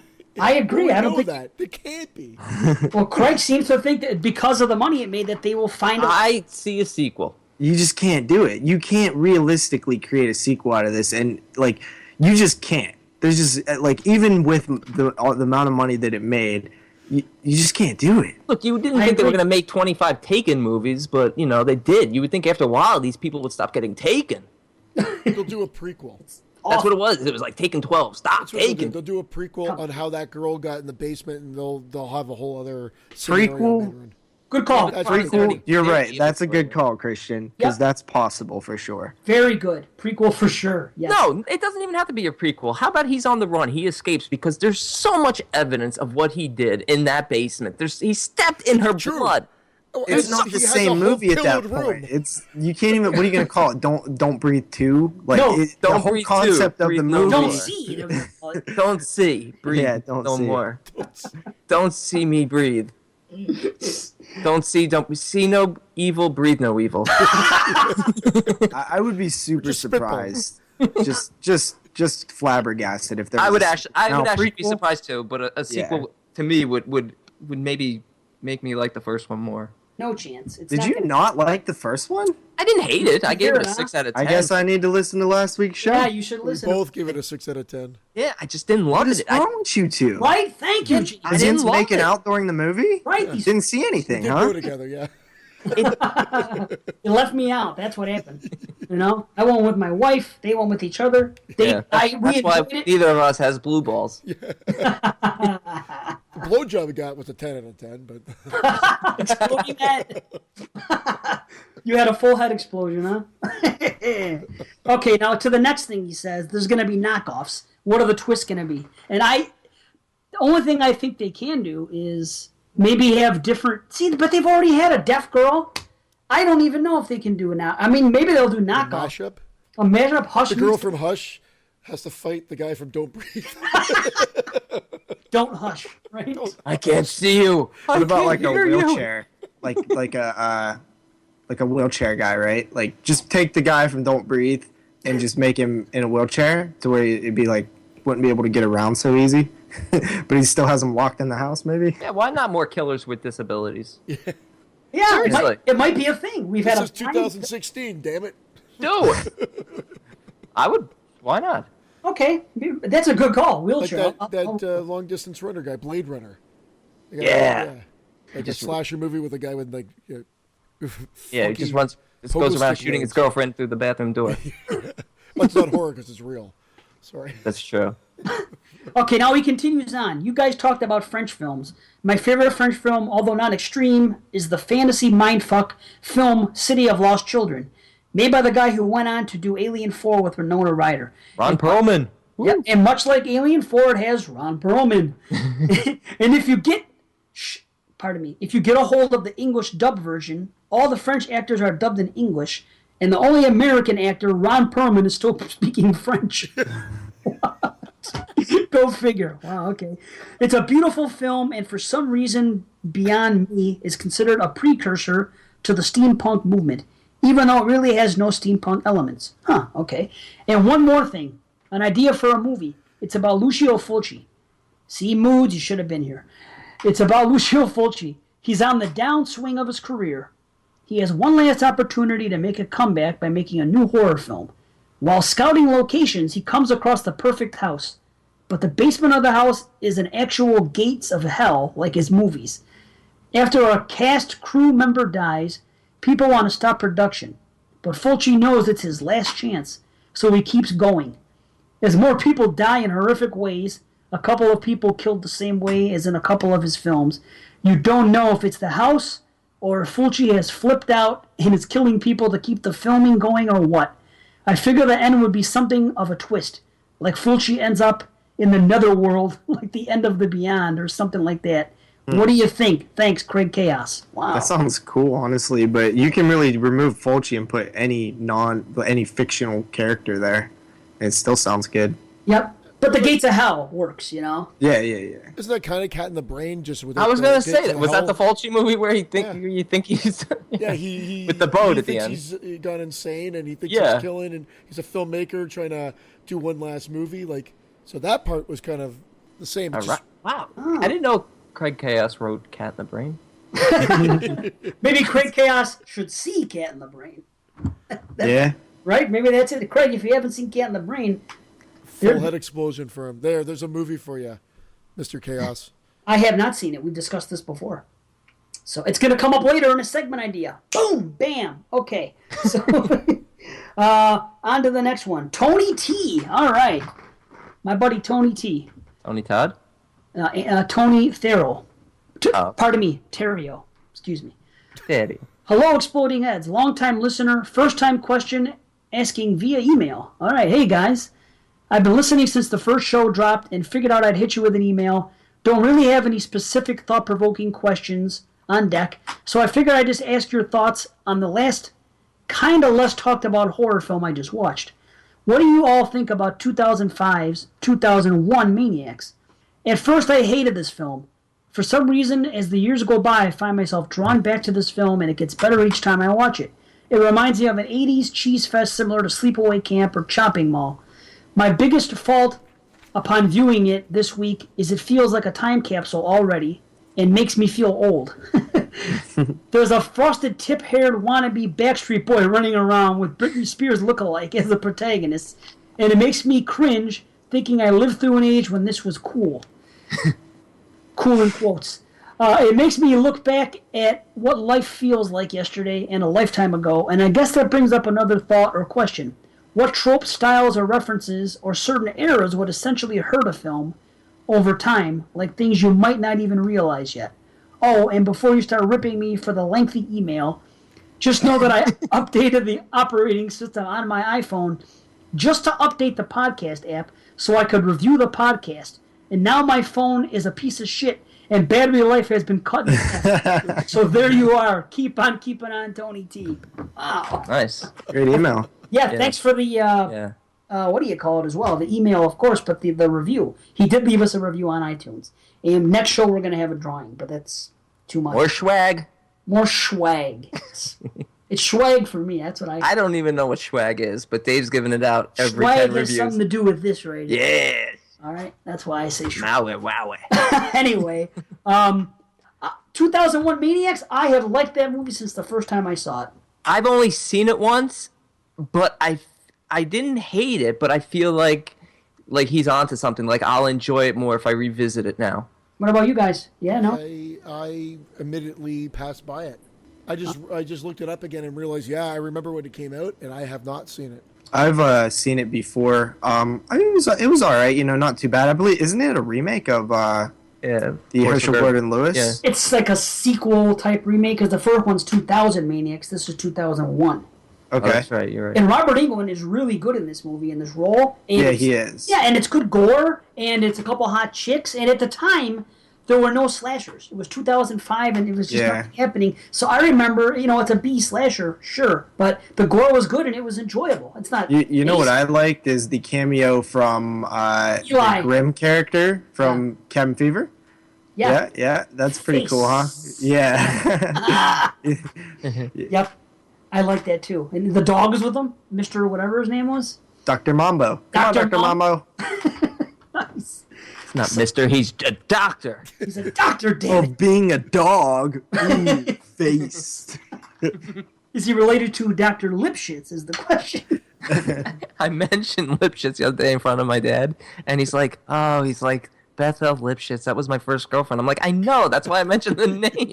He started reminiscing. I told you, it was one of his first girlfriends. Oh, you got to hook him up. Name. You got to get something going on at this point. That's probably been like 50 years. Imagine that. Wow. Well, whatever. As far as feeling old, in time capsules, number one, I never feel old. He's forever 40.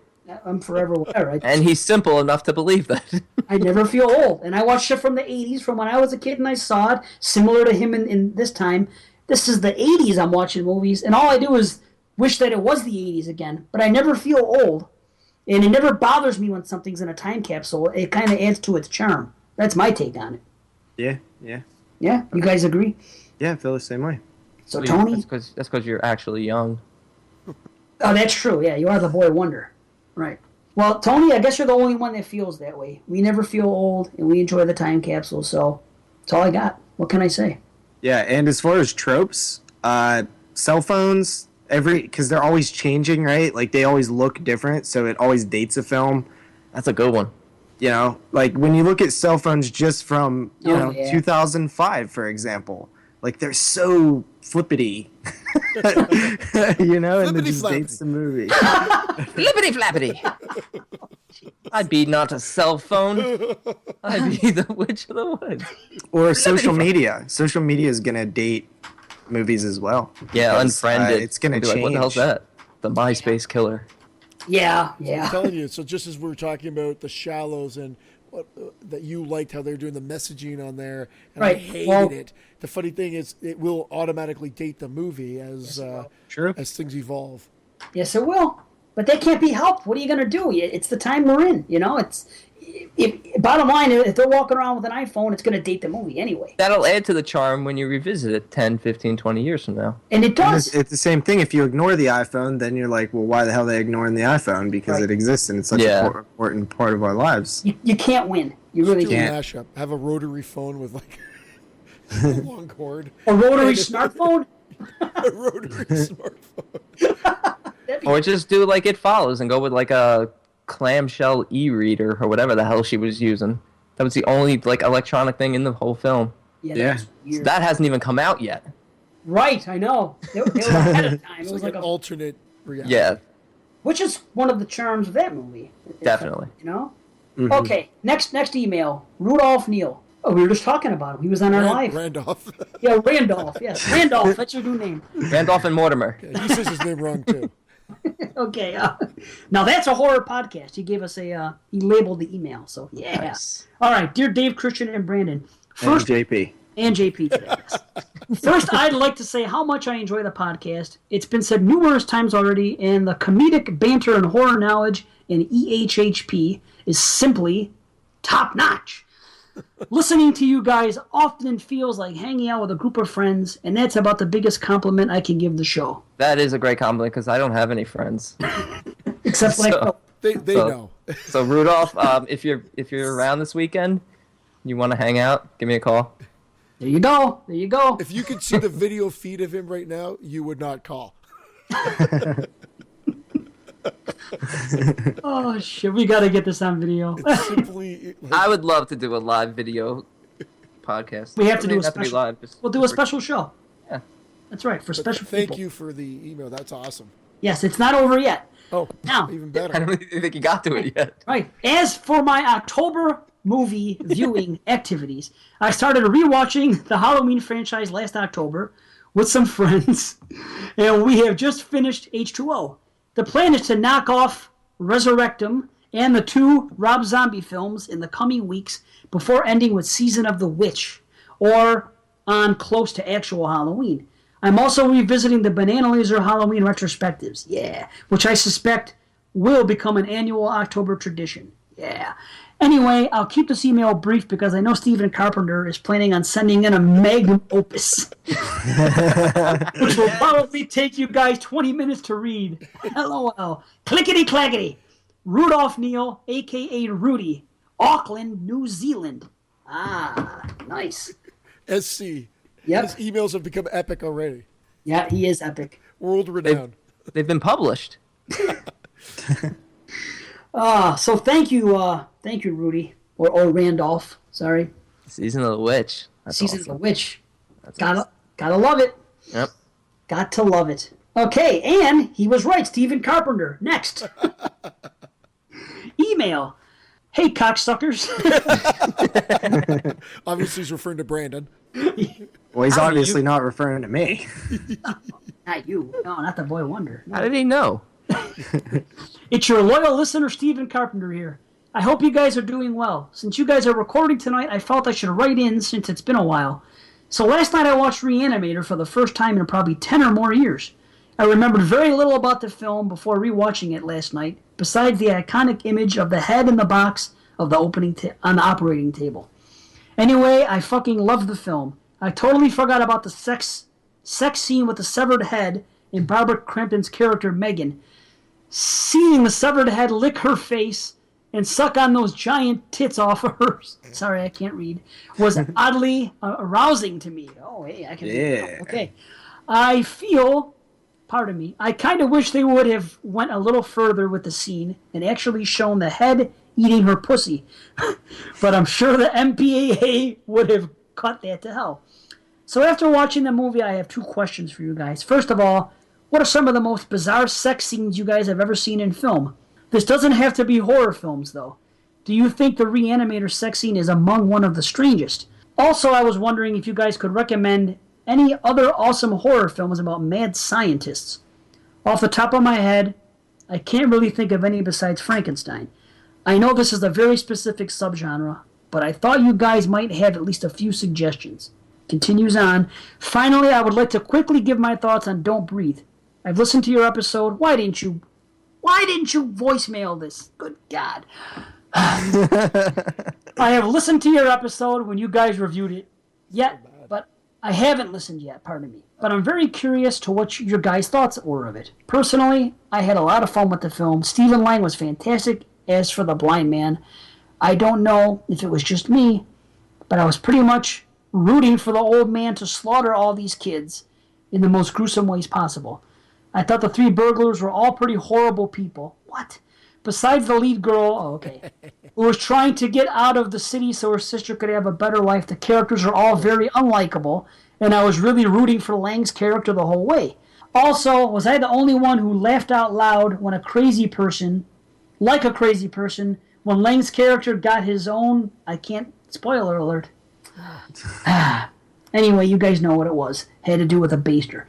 Alright, that's all I have to say for the moment. Sorry for writing you guys a fucking novel in the email. Keep up the good work, and I hope Black Phillip continues to give plenty of pleasure to Brandon's tight little anus. There was a question in there, right? Yes, your loyal listener, Stephen Carpenter. The question. Thank you, SC. Whew, let me catch my breath. I can answer. I remember it. Go. Okay. The weird, First crazy off, sex scene? Yeah, well, Reanimator does have it. I love Reanimator, and it's great. If he hasn't seen From Beyond, he might as well start there because it's Stuart Gordon's next film. There's a mad scientist in it as well, and Barbara Crampton gets felt up by that one too. Sorry, it's might as well check that out. But I still think, then come on. Get out of here. It's not a plot twist. Necromantic 1 or 2. I mean, those are got to be the most fun. Oh, the eyeball. Oh. Those was my choices as well. Necromantic 1 and 2, definitely the most bizarre. But also like Lords of Salem or Rosemary's Baby, anything sort of in that territory as well. Oh, good call. Good Serbian call. film, Serbian film, yeah. I like younger women, but I mean, come on. Come on, SC. Or any film directed by Argento starring Aja. Yeah. Oh. Oh boy. Okay. That's bizarre too. All right. I got one. Society. Yeah. I Oh, was thinking that great, too. great choice, great choice. That I The saw. shunt. Dave loves Oh. his butt play. Oh, Shunt. Videodrome. oh yeah. Yeah. Yes. Good call. Definitely. Bizarre sex. There's a ton I can name, but I'm not going to bring this up on this show. I'll tell you that. I second Christian's From Beyond with Mad Scientist, but you got to go with The Fly. Come on. Of course. Yeah. You Yep. gotta go all the way back to the Cabinet of Dr. Caligari. There's Yeah. 2 girls in 1 cup. up in Canada, it's 2 girls in 1 Stanley Cup. But, I mean, it's You know, I'm surprised that, Dave, you haven't thought about this, but there's a new film that we both watched this year. I'm not sure if JP or Christian have watched it. I know. But The Mind's Eye, Yep. You're right. Mad Scientist movie. Yep. And Terrific film. yep. And for And bizarre sex scene, the mind's brown eye. Another. What? The mind's brown eye. I said. There's an interesting sex scene in the new Neon Demon as well. Oh, that movie. Yes. Yes. I haven't there Very is. seen it. bizarre. We're gonna Hey, get. how about Trouble Every Day? Oh, yeah. How about Come trouble? on, we just did French Extreme Trouble Every Day. You want to see some crazy, bizarre sex? Absolutely. How about Splice? Does Splice count as a mad scientist? They put, yeah. They Yeah, went kind of. a little- Frankenhooker. Frankenhooker. Yep. I never really loved Frankenhooker. I don't tried. either. It's fun. It's fun. It's don't- fun, but I don't like it as much as Brain Damage or Basket Case 1 and 2. Basket Case 1. I and love Break. Basket Case 2. A lot of people don't. I know you guys did them. Yeah. I don't. I like and I love Brain Damage. I think Brain Damage is better than Basket I Case. think How's that? Brain Damage. Brain is a Damage is his masterpiece. best film. Yeah. Yeah, Yeah. it's definitely his best film. But I like Bad Biology too. Also weird sex scenes. You know, it's true, but I Right. did not like that film. But you know what? I still give him credit for doing it, man. He just did his own thing. Yeah. Also, look up JP's Senior Prom. Oh, yeah, Very, sure. very Mad strange Scientist sex- and sex scenes. Mad Both the Scientist, best worlds strange on that sex one. scenes. Very short clip, though. Take that however you want it. Nice. It works both ways. Nice. Okay, guys, we're going to voicemails. Boom. We answered the questions, right? We can do this? Yep. Okay. All right, time for voicemails. Let's see here. Hey, what's up, guys? This is Mr. Watson from Horror Corridor. Nice. I just want to tell you that you fellas are knocking it out of the park, episode after episode. Every time I listen to the show, I have this horrible smile on my face the entire time, like I'm Jared Fogle at a daycare with a 12-inch sub for $5. Actually, I have a lot more I want to say about this great podcast. I honestly do.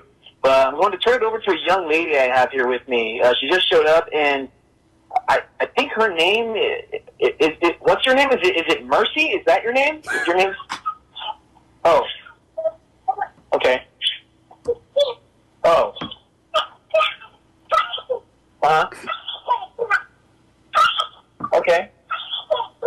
Do you want to talk about the Exploding Head Sports podcast, or I'll wait till you're done? Okay. Okay. Mercy? Hey, I'm trying to leave a message. All right, hold on. I'll wait.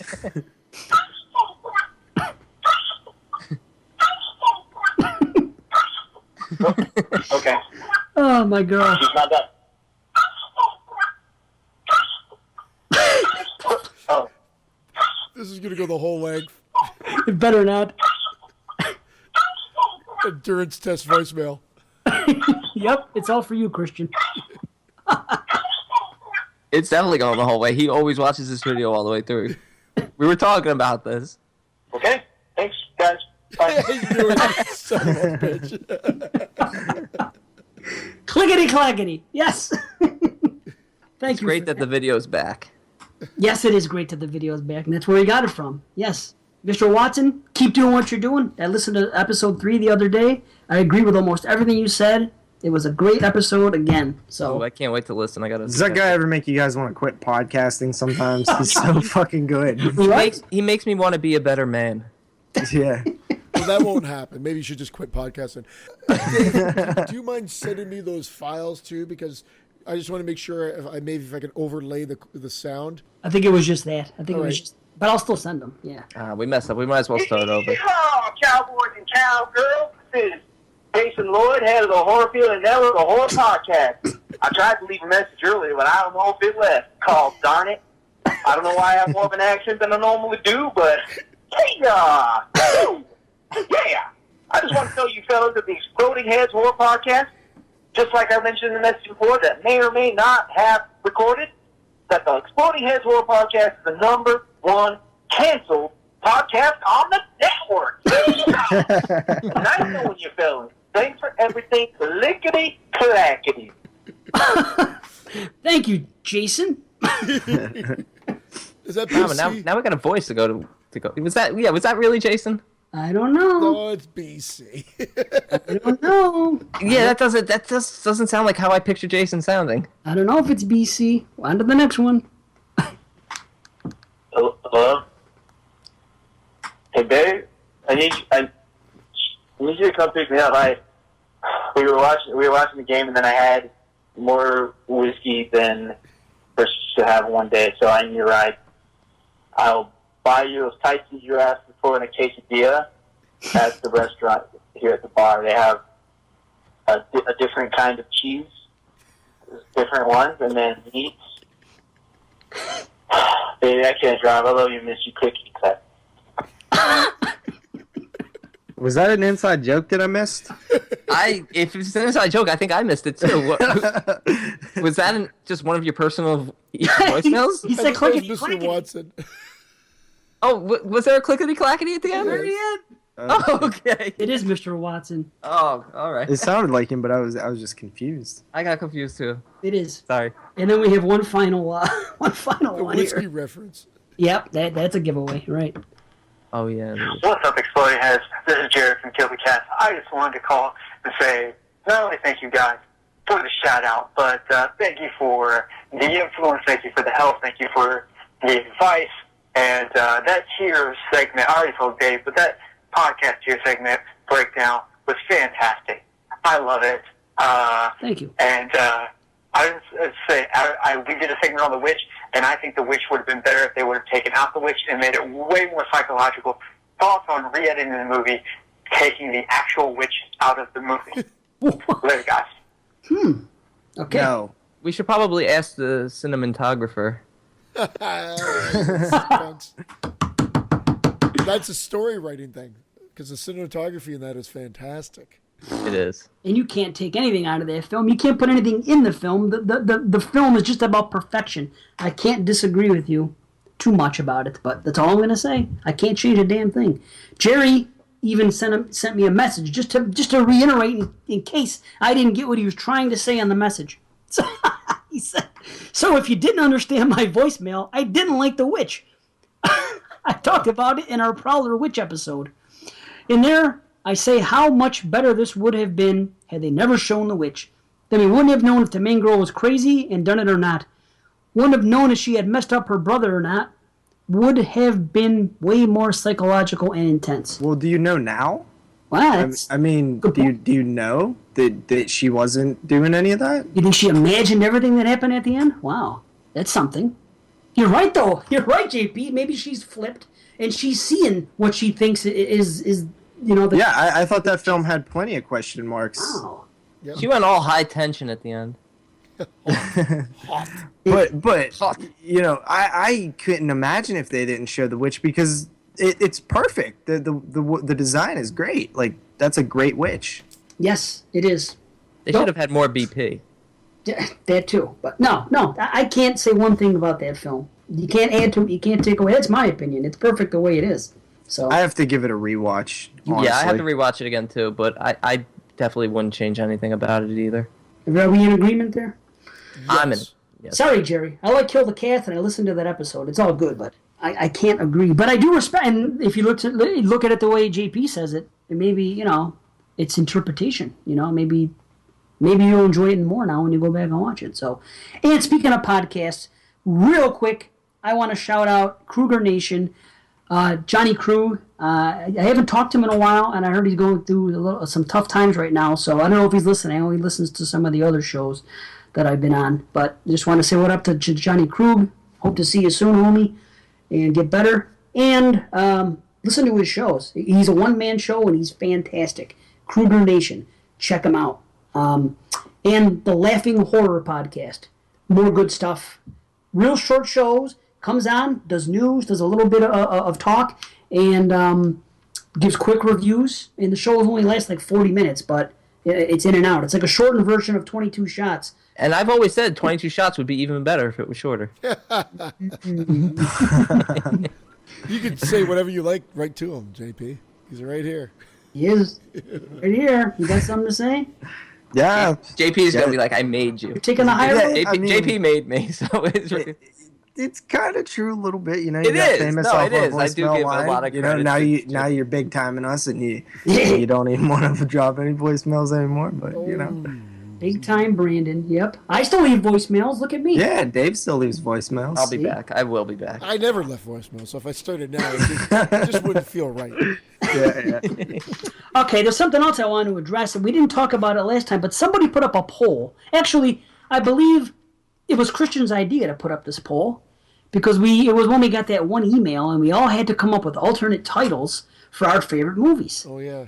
So I came up with The Shining. Well, The Shining is my favorite. Oh, The Caretaker. And I chose Right. The Caretaker. I'm still the best. Silence of the Lambs, Brandon picked When the Screaming Stops. And Dawn of the Dead, Christian picked Zombie Apocalypse. Well, I'm here to inform everybody that I won. Yeah, of course you won. You won because What do you mean? we're surrounded by a bunch of simple-minded fools. I should have won. What was yours, Dave?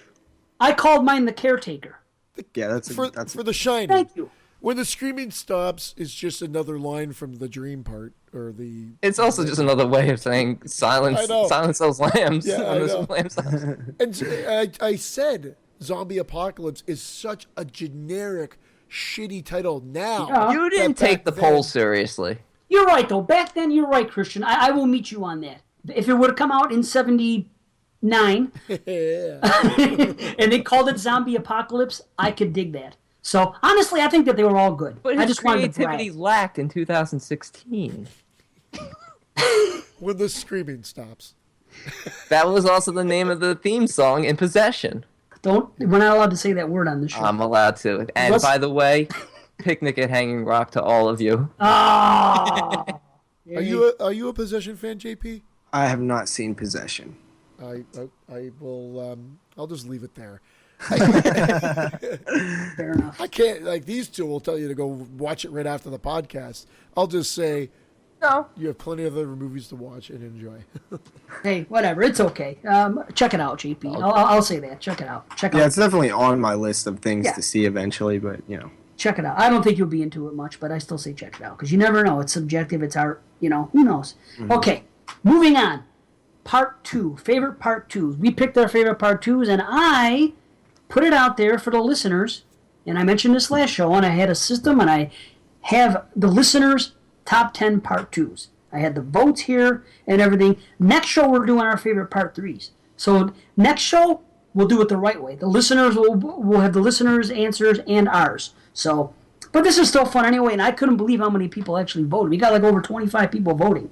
So I'm going to quickly go down this list. Yeah, I know. It was a nice surprise. I'm going to quickly go down the list of the listeners' favorite part 2s. Hot Shots, Part 2. Yeah. Okay. Now check this out. 1, 2, 3, 4, 5, 6, 7, 8, 9, 10. There's actually 12 because there was some ties here. So, now, okay, hold on. 1, 2, 3, 4, 5, 6, 7. Hey, Rain Man, you got it all figured out. Hold on. 10, 9, 8, 7, 20, 6, 20, 5. 21, 20. Yeah, Okay, that's let me 12. knock that one Definitely off. 12. No, it's 11. Definitely 11. My mistake. There's 11 because there was one tie. That's Rain Man. 11. Yeah, definitely 11. There was one tie. So let me do this. Now, in 10th place, Texas Chainsaw Massacre 2 got 36 votes, 36 points. Okay? 9th place, oh, there was 2 ties. I'm sorry, hold on. 10th place is Scream 2 with 32 points. Okay? 9th place is Texas Chainsaw Massacre 2 with 36 points. Nice. Now we have a tie for the 8th spot. Wreck 2 and Hellraiser 2 each got 37 points. So that's number 8.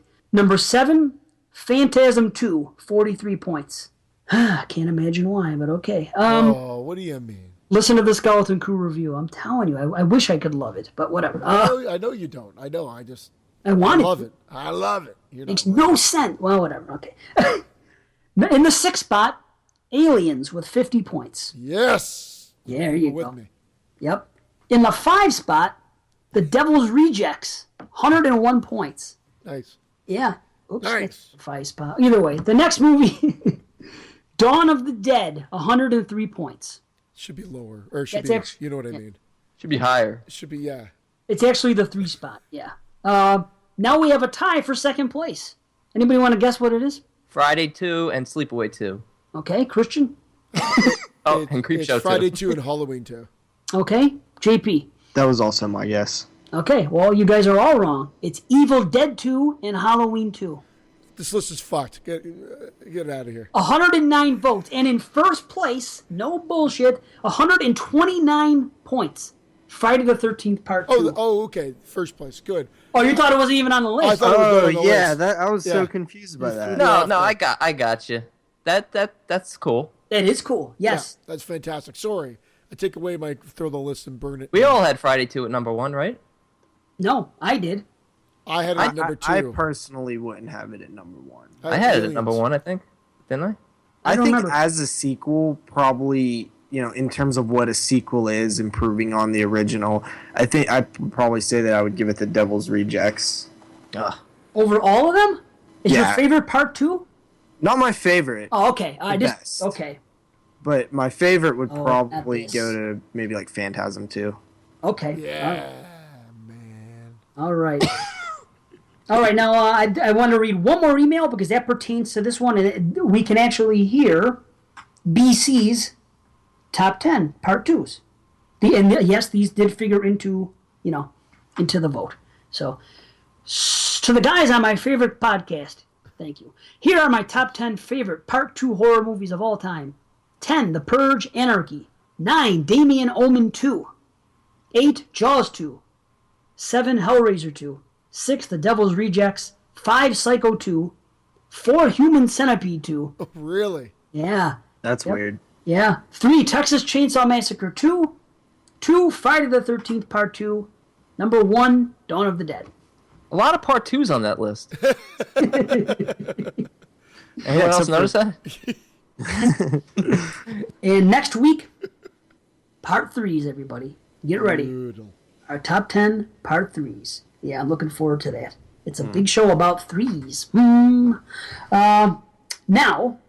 we have other lists to give. We all prepared our top 10 favorite movies to watch in October. Yep. So, who wants to start? I'll go first. Go ahead, homie. Guest can go. All right. So the way that I kind of did mine was just, it doesn't have to take place on Halloween. I don't know if you guys did that or not. Yeah, I did that too. It's just our favorite to watch. Doesn't Okay, matter. cool. That's what I was hoping we were doing. So some of them obviously do, but Pet Cemetery 2 coming in at the 10th spot. I don't know. That one does have a little bit of Halloween themes to it, but I've always just kind of watched that one. Pumpkinhead, another one that doesn't really have much to do with Halloween, but it's one that I've always gravitated to. Amityville 2. Yes. And I'll explain more at the end of the list on why these were chosen. After that, we have Carrie, and then Night of the Demons, of course, takes place on Halloween. Ginger Snaps also takes place on Halloween. Graveyard Shift does not take place on Halloween. And then Halloween 3, Halloween, and then Trick or Treat. Now, the way that I mostly chose these is based on films that I watched on marathons growing up during the October season with TV. AMC's Fear Fest, that's a little bit later, but the Sci-Fi Channel used to run stuff. All the channels used to run stuff a lot more than they do now. But, films like Graveyard Shift seem to always play. So that in my head, I just associate that with October. Same thing goes with Carrie, even though it's prom and nowhere near October. But Amityville 2 is another one I always caught on TV. So those are the kind of reasons that I chose those ones. But any of those 10 films, I'll watch during October and love it. Nice. Nice. I Good dig list. it. Yeah, it is a good list. I dig it. Stephen King films in general seem Yep. to play well with October. I'm with you. Yep. I'm with you. You know what? I'll go next then, as long as I'm going to say that. I kind of cheated a little bit. I never cheat on lists. You guys know that. But I decided to cheat a little bit. How'd you But- cheat? Brandon always cheats. I do always cheat. I have a top 11. Yeah, I never do. I have, well, listen to mine figure in. I have things like lumped into one because they connect. But I'm going to start off 10, Dark Knight of the Scarecrow. Oh, great choice. Thank you. You got to watch that in October. It just feels so right. You know, May at number 9. You know, it takes place on Halloween night at the end and goes batshit crazy. And it's you know what that is for me, May? I like to watch that movie during the daytime. I don't know why. It's like a daytime if I happen to have a weekday off or something, or I'm by myself. I almost always watch it alone. I don't know why. It just figures that way. I'm just comfortable that way with it. But it's a daytime by myself watch in October. It's just the way I roll. Number 8, House of a Thousand Corpses. I mean, Okay. takes place on Halloween. It's my favorite Rob Zombie movie. I love it. Now, this one's a little bit of a cheat. But first I'm going to say Creepshow. I always watch Creepshow this month because it's one of my favorite horror movies, period. Most people don't think about it, but they granted it's just thrown in there, but it does take place on Halloween with the wraparound. There's a jack-o'-lantern in the window there, and it just, you know, it's a great horror movie. It just feels right to watch in October. Stephen King, and I'm going to lump Stephen King in there. I do a lot of Stephen King in October. I don't know why, it just feels right. It does. It yeah. definitely does. Dude, and Carrie's at the top of that list with me. For some reason, I always watch Carrie in October and Pet Sematary more than any other Stephen King's. But any Stephen King is on in October. My wife will watch any Stephen King horror movie, so that makes it easy for me. But I tend to go to the classics, the older ones, you know. But yeah, those ones. Number, is it 5? I guess, I don't know. 10, 9, 8, 7. No, this is 6. The Exorcist. Not very Halloween-y, but one of my all-time favorite movies. And there is trick-or-treating in the beginning. It is Halloween at one point in that movie. And I fall asleep during the beginning. It's so boring. Oh, stop. Now, next we go with 5, I guess. Friday the 13th. Now, The first one? Well, the first, any one of the first 4. So I put them all together. It's hard to Did it like a top 14. whatever. It's got. Yeah, I was gonna do that, but I was like, I better not come on and cheat. Oh, come on! You guys always cheat on your show. No, I never do. That's true. You don't. JP's a You don't. stickler for the rules. I am. I'm like the Christian. I usually am, but it just I can name 50 movies I watch in October. You know, it's just. So I went with the first 4 Fridays because who knows? Usually it's going to be 2 or 1, but either it could be any one of those folks. I love them. Next is Night of the Demons, number 4, which that's obvious. It takes place on Halloween, and you know it's got that great feel. I watch it every October. Now 3, Night of the Living Dead. It's not my favorite of the Romeros. Maybe my least favorite of the original 3, but it's an October film. It really is for me. You see it in the Halloween movies, you know, and they're watching it in part 2, which just has that vibe. So it just feels good to watch it this month. Day of the Dead actually takes place on Halloween. I know. But there's no Halloween feel there at all. But I do watch that in October because that probably is my favorite of the 3, honestly, at this point. And then number 2, Trick or Treat, for obvious reasons. And then in the number 1 spot, I just lumped them together, Halloween 1 through 3. Yeah. Never miss those 3. I will always watch those 3. So there you go. There's my 10. Sorry about the cheats. That was like a top 30. It was quick, though. At least I rattled them, right? That was IMDb's top 30 films to watch in October. IMDb. Buzz. I sting on Halloween. Buzz. I sting your Halloween. Okay. And make You it want to not go so last, hollow. Brandon? I'll go next. To be honest, like this was a tough list to make for me because I don't have this tradition of watching specific films in October. I really don't. Weirdo. So I really don't. I Picnic never. at Hanging Rock. No. Possession. Ninth Oh, configuration. stop! I just decided to pick 10 films New Blood. that captured the fall feel and the Halloween feel for me. So at number 10, I have Fright Night. At number 9, I have Blair Witch. Book of Shadows was another one I considered. Nice. Yeah. Number 8, I have The Conjuring. Number 7, The Strangers. Number 6, House on Haunted Hill. Original? Original. Okay, good. Number 5, Night of the Demons. Number 4, All Hallows Eve. Part 1? Yeah, first one. Okay. All right, cool. Yeah. Number 3, Halloween. Number 2, Season of the Witch. Yes. And number 1, Trick or Treat. Nice. Yeah, no doubt. Honestly, Trick or Treat and Season of the Witch could just be tied for number 1. They're just like the 2 perfect films to watch on Halloween or in October. Sure. So But all those other films, they just give me like a, that autumny fall vibe. Autumny Halloweeny? Autumny Halloween. My name is Autumny Halloweeny.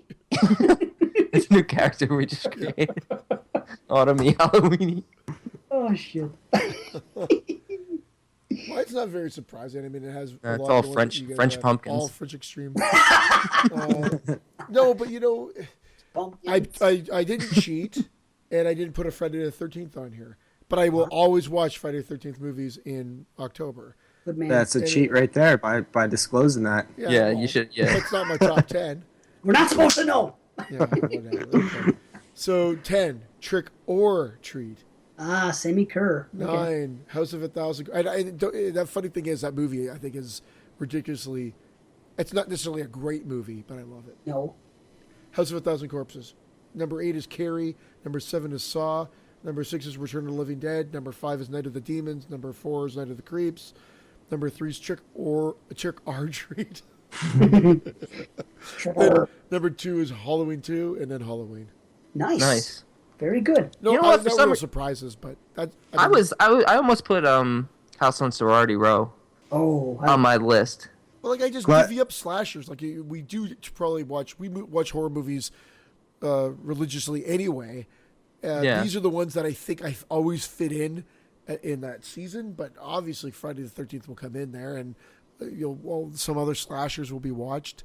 No question. Odd to see that you also had Carrie because it doesn't really even seem like a Halloween type of movie at all. But for some reason, it seems like a lot of people watch it. yeah, weird, huh? I love it, and I love Brian De too. Palma. I really like Brian De Palma films. So it's that and Dress to Kill. It actually Dress to that's Kill. a good one, yeah. Dress to Kill. I know it's like more of a psycho ripoff, but I still love it. That's where Christian gets all his fashion advice from. Yeah. Okay, good stuff. Nice and quick, too. Speaking of nice and quick, let's try to rattle off as many of our 2016 watches as we can before we wrap into the main event. I have a shitload. Me too. I'll go first. Oh, go. Please Do do. I not get to watch- do this as well, or You no? do. Yes, of course. You haven't been on the show yet, so you get to start from the beginning. Oh I'm no! gonna Come take it on from now! the Come fact- on! No, but I mean, because we did this last time really quickly. I haven't watched one since that last show because I've been on the circus route, and it's been crazy. The only movies I watched were for this show. So funny enough, Creature Feature, which we're not doing anymore, which we got the screener from for this one. Yeah, thank you, And- Jason, by the way. And Yeah, then thank Trick or Treat again because I'm gonna watch it probably another 1 or 2 times this year. So Nice. Okay. no more 2016 releases, unfortunately. That's okay. All right. Well, let's try to. I watched a shitload, so. Me too. I could breeze through mine fast, though. Go ahead. And whatever you've seen that I've all right. seen, we'll add to it. I mean, obviously, I started my October challenge yesterday, so I'm not going to talk about those films. But between the last show and now, I watched, it turns out it was 15 films. Oh, yeah? I'm going to count while you're talking, but go ahead. Yeah. I'm just going to rattle them off, and then I'll give 1 or 2 recommendations. I watched Anti-Birth, 15. Wow.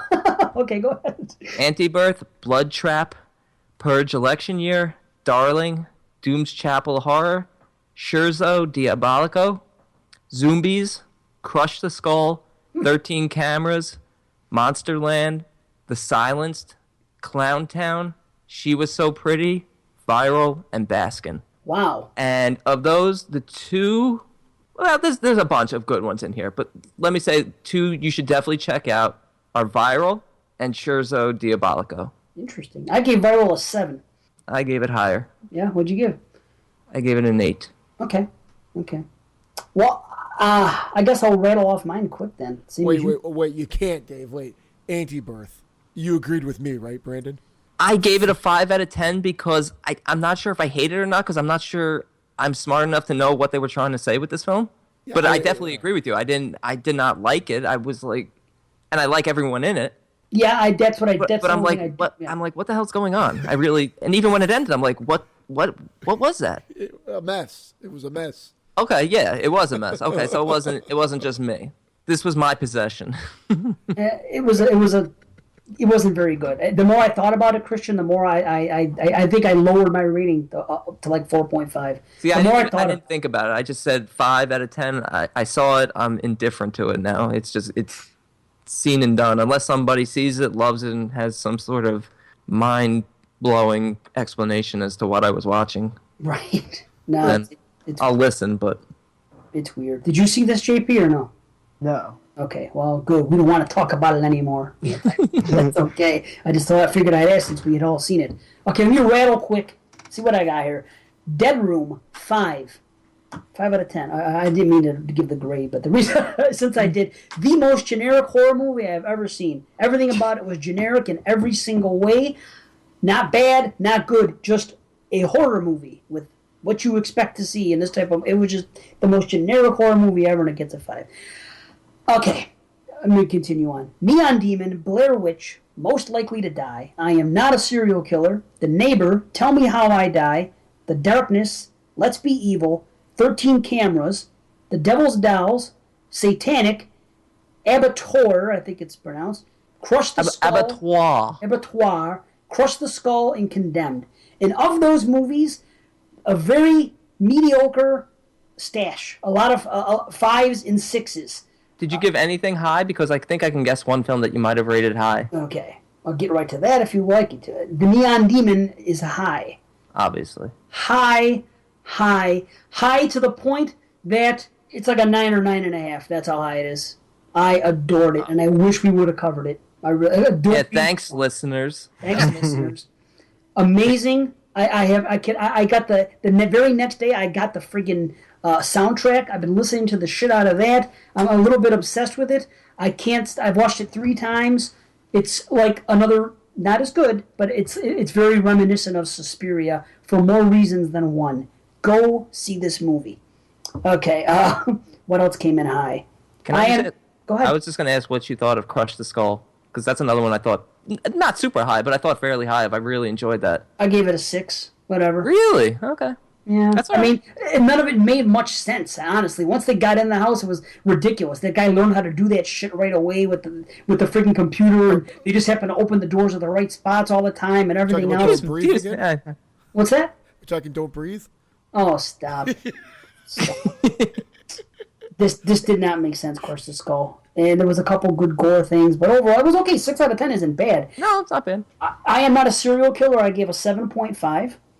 And check that one out. If you guys have not seen it, I have not. Quite interesting. Interesting conclusion. It might even come in higher. There's a couple small things I didn't like, but definitely an intriguing, interesting film. Christopher Lloyd. Just check it out. Oh yeah, I heard about this movie. Check it out. Trust me. Wasn't this just at one of the film festivals? Was that one of the Fantasia Fest back in Montreal back in the summer? Oh, in the summer, yeah, I'd buy that. Okay. So then they must have. I guess it's not getting a theatrical release then. No, I guess not. I don't know. No, it's on VOD. It's out there now. So, Blair Witch, I gave a 7.5. I enjoyed it. I really enjoyed it. If you like found footage, I say there's no reason not to like it. They took some things about part 1, they expanded. I've heard people bitch and say that it's like a remake of that, and I got to tell you, I watched Blair Witch the original for the first time in 15 years, I bet, this week, because I did not see anything that you could call it a remake. Of course the kids are going to go in the woods. That's what this is about. Of course they're going to bring cameras. Yes, no shit. But after that, that's kind of where it ends. Maybe at the end, okay, you kind of have to do that. What else are you going to do with this movie? Anyway, I'm not going to go on and on. But 7.5, I enjoyed the movie. And here's one I remember saying I had to eat crow the other day in our messages because we were talking with Moods. And I was saying I never watch a movie that's below a 4 on IMDb because every single time I've tried to for years, I've never ever rated one over a 5 or something like that. Oh no, he likes Satanic. I like Satanic. Did you guys watch it? No, I, but ha- I knew I it have a was rated real screener. low. I haven't checked it out yet, though. I give it a 7 out of 10. Not mind blowing, but easy setup. Kids going across on this tour. It was just an easy to follow movie. It was okay, and the way it ended in the climax and the shit that went on is one of those kind of movies that pulls the rug up, and it's the kind of movie where I'm like, awesome. That's what I. Now that's horror. Dave Z's word of the night is climax. Climax. That's not on Netflix now, is it? Satanic I'll have to might check be it on. out. I It think- might No, be it's on not. this. I don't think so. I don't know. But I'll tell you what is on Netflix: 13 cameras. Yeah. Should Most likely to die is on The Netflix. Silenced, I did see, and I gave that an 8 out of 10 as well. Did you Yeah, I see gave- Precious by chance? No. Because I've been hearing, like, Andy, the homie Andy, has been talking highly of that. Yep. That's the Precious, a film by Sapphire? yeah, the fact. JP doesn't get to say his releases. Yes, he does. Oh, that's messed up. All right, JP, thanks for joining us. No, we're gonna do like last time. You don't get to stay for the review either. No, we're I'm kidding. I'm kidding. we're just gonna bullshit quickly on the releases and get it on over with. But I want to say one thing about The Silenced. Yes, it's on Netflix and watch it. Yeah, it's really good. I gave it a 7.5, Dave. But I gave it an 8. I could have given it more, but I was getting confused. I have to watch it a second go because I was having trouble with the characters because they were all dressed the same. They all had dark hair in the same style, and I kept getting confused as to which girl was who. yeah, That no, was I the- know it's tough. It was tough. So it's not just Yeah, me. no, it's not just you. But it's pretty good, and I would like to watch that again. Yeah. So, and I also saw Baskin. What'd you give it? I gave it a 6. I loved the first act. After that, it just completely bored me and just Wow. became predictable and just confusing at the same time. Okay, I give Like, it. I'm like I don't know what's going on, but I see where this is going, and I did not love it. It was like a bad dream. It was trippy and kind of Yeah. that there's no real narrative there, but I enjoyed it. I give it 7.5. So Okay. whatever. I liked Purge Election Year. I thought that was really good. I liked Anarchy better, but Purge Election Year is right there too with it. I'll get to it. And what else is 13 cameras? I only gave it a 6, but it's also on. I highly enjoyed that. I give that a 7.5. Wow, nice. Yeah. It's on Netflix. Check Yeah, it is. Good story. You know what? I might give it a higher rating. I kind of want to watch it again. Actually, It was fun. It was just fun. it was good. How about The Neighbor? I gave that a 6.5. Anybody see The Neighbor? Neighbor, I gave an 8. Nice. I love The Neighbor. I love what's his name, Josh Stewart, the one from the Collector films, from the Collector. I don't know actors' names. I'm not. Yeah, I think that's his name. He's terrific in it.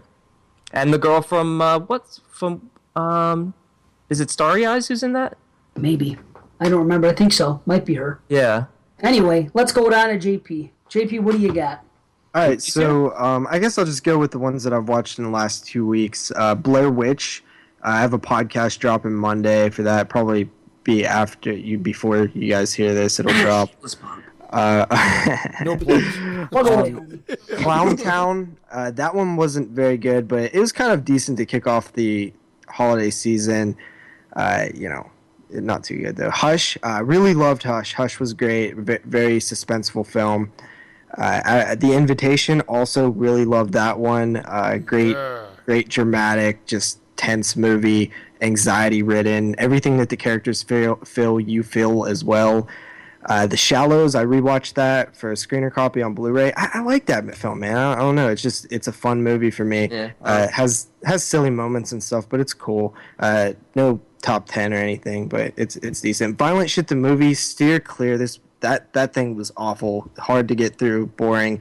And the final one here, the Neon Demon, which I loved. And Yes. I'm just going to say, Dave said that everybody needs to see it, and I'm going to give you guys an opportunity, at least one way to see it. I have a couple of copies that I'm giving away for the people that rated our show, but anybody who goes on iTunes and rates the Exploding Heads Horror Podcast, I'll also enter in the contests.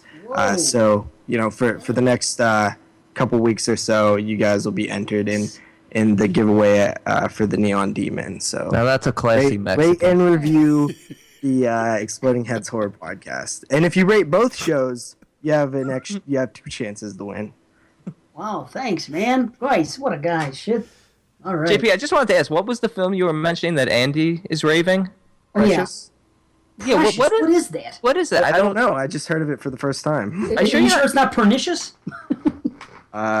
Maybe. No, Could be. Pernicious was last year. Yeah, Turn- I know he was. Kiss, I know he was raving "Darling," but I didn't. Maybe that's what it was. It could have been Darling. precious darling. Ah! I think it's "Darling." Andy has been raving "Darling," and I would. Oh, That is on Netflix. What'd you give it, Brandon? Did you say? I kind of have that in between grade. I'm a 7 to a 7.5. Oh, I was 8.5. I loved it. I needed a little bit more. I Okay. do By the love way- her though. I do love her though. What's her name? Oh, Lauren Ashley Carter. Yeah. Oh, sweetheart. Yes. Yes. Yeah, she's terrific, and She's precious. she's in a lot of films this year. But I definitely right now, "Darling" was not my favorite film she was in this year.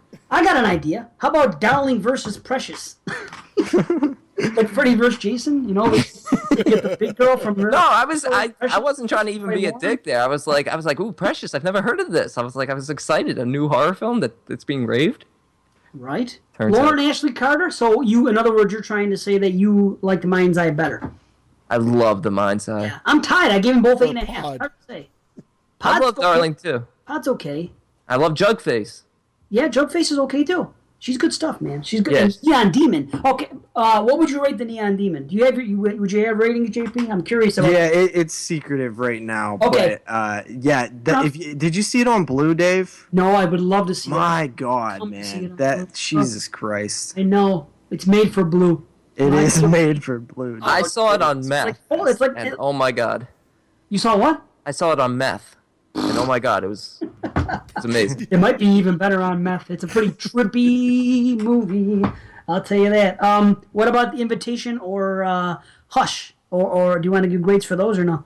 Both 8.5. Just like me. Wow, nice. Nice. Those were, I think, 9s for me. Yeah. Yeah. I think I was in the 9s and those Yeah, two. That was- those were great films. Tad bit lower on you too with that one. But yeah, Neon Demon. I can't say it enough. I can't wait to check this Dude, film out. the soundtrack, neither the cinematography, it's fucking amazing. A lot of people are saying that it's style over substance, but I completely disagree. There's substance there too. It's just Yep. not right in front of you. Exactly, but it's not that hard to figure out. It isn't like too artsy like Possession, where you really can't figure it out, or you could. It's just, I really enjoyed the hell out of it. And like I said, You guys on Possession. I gave you all the answers. It's over. out of here. I've I seen solved Neon Possession Demon. in one watch. No, Get it's it. no Neon Demon. I'll tell you. I'm that. excited to. I'm really excited. I've been putting gonna that love one it. off. I've been putting that off and Conjuring 2 just because I want to kind of save two highly. I do that all the anticipated time. ones in it That's the till way to end. do it, honestly. I Yeah. just happened upon Neon Demon because I got it as a screener.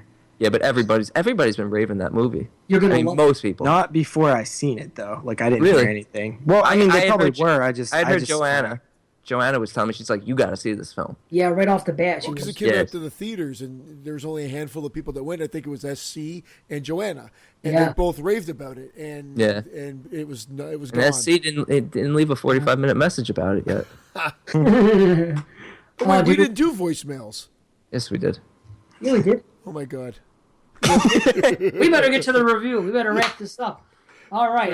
Christian just Stroke Christian it just out. suffered a stroke. That's our cue. Yeah, that's our cue. Okay, our feature review for the evening is Trick or Treat. Okay, Trick or Treat. Trick or Treat. A 2007 American-Canadian horror anthology written and directed by Michael Dougherty, centers on 4 Halloween-related stories. One common element that ties the stories together is the presence of Sam, a mysterious child trick-or-treater wearing a shabby orange pajamas with a burlap sack over his head that makes an appearance in all the stories whenever someone breaks Halloween traditions. Whoa. Did you write that? Or is that online? That is actually from Wikipedia. I usually take IMDb, but IMDb's is very long, gives a little intro, a little brief description of each of the stories. Oh. And I thought Wikipedia's was pretty tight. Wikipedia's was perfect. Right? Yeah, I like that. I always keep them both open. Yeah, no, I didn't write that. I was about to say. I should have said I wrote that. Right? That's some Mr. Watson stuff. Right. Yeah. Yeah, Mr. Watson wrote that. Mr. Watson wrote that for Wikipedia. Yeah. Nice. Okay, Trick or Treat. This is going to be quite interesting, I think. Because I believe that we just did our top 10, and it was on everybody's list. I think it was number 1 on a few people's list. So I think that's going to make it even more interesting. We're obviously all fans of this movie. But first and foremost, I think we should do this like we do our other anthologies and do it story at a time and then wrap it up. Now we're gonna go in chronological order, or we're just gonna I do it guess the way so. or just do it the way the film is, all Pulp Fiction style. It is Well, Pulp Fiction. It is Pulp to a, Fiction. It starts with the end. to a degree, it is. But I mean, there's still you could still say 1, 2, 3, and 4. I think it's pretty simple to say which the order. Honestly, Do we do spoilers, guys? For this one, yeah. in this we're just gonna spoil. Thank you Okay. for bringing that up. Yeah, we have to assume everybody's. If you guys haven't seen Trick or Treat, stop now, watch the damn movie, and come back. Good Yeah, if God. you haven't seen it by now, Right. come on. Fuck Yeah. you. Fuck. Yeah. Just get on it. Just get on it. I'll say this. Some people say this is the best Halloween movie. Some people say this is the best anthology. I'm going to say it's not the best of either of those two things. I'm I gonna know you say. like Creepshow and you like Halloween. There you go. That's my opinion. I think this and Season of the Witch are the two best films in terms of capturing Halloween. Might not be the best anthology, It's but definitely it's pretty the best damn close. It anthology. might be the best anthology. I'm sorry. It's the best anthology. It might be. Yeah, I can't think of one. Mine It is does- between Creepshow and this, and they both do it amazingly. And Yeah. this one actually gets the comic book thing even better than Creepshow, I think. I do too. Oh, why? opening. Just the beginning part? It's only the opening, then it's done. How is that better? I know they put the little You know? earlier, Earlier, yeah. later on. Yeah, but they do that throughout Creepshow the whole time, though. Go fuck Eh, yourself. fuck They do. Creepshow. They play right into it. They even freeze frame and turn into the comics. How can it get better than Creepshow? Okay, well then, okay, the Fuck movie that you, Creepshow and fuck that monster in a the crate. movie that you made me watch, that we didn't end up fucking doing, Creature Feature. You can was review it next show. a failed attempt at trying to recapture what this movie did. It had titties, right? Creature Feature was a horrible version of Trick or Treat. Like they wanted to be Trick or Treat. That's what it wanted to be, and it was Okay. a piece of shit. There you go. I'm glad we didn't. That's why we didn't do it. It's one of the reasons we didn't do it. Fuck that movie. I'm not dissing the movie. I'm just saying. I just have to say what I have to say. I enjoy the week, and I will agree it does capture the Halloween vibe better than just about anything. Yeah.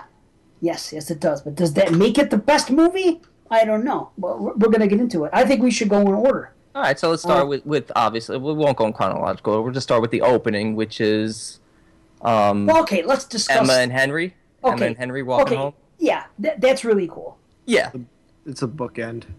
it's a bookend, but that's what it turns out to be is that's actually the end of the film. It's a great way to start it. It is. It's terrific.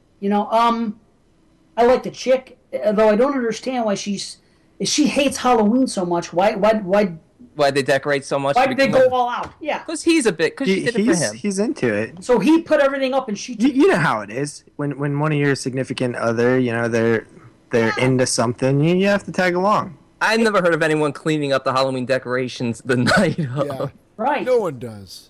And Yeah, both- because both- that's but what she did happens refer- when you do. Yeah, but she did reference that her mother was coming the next day and that her mother would freak out.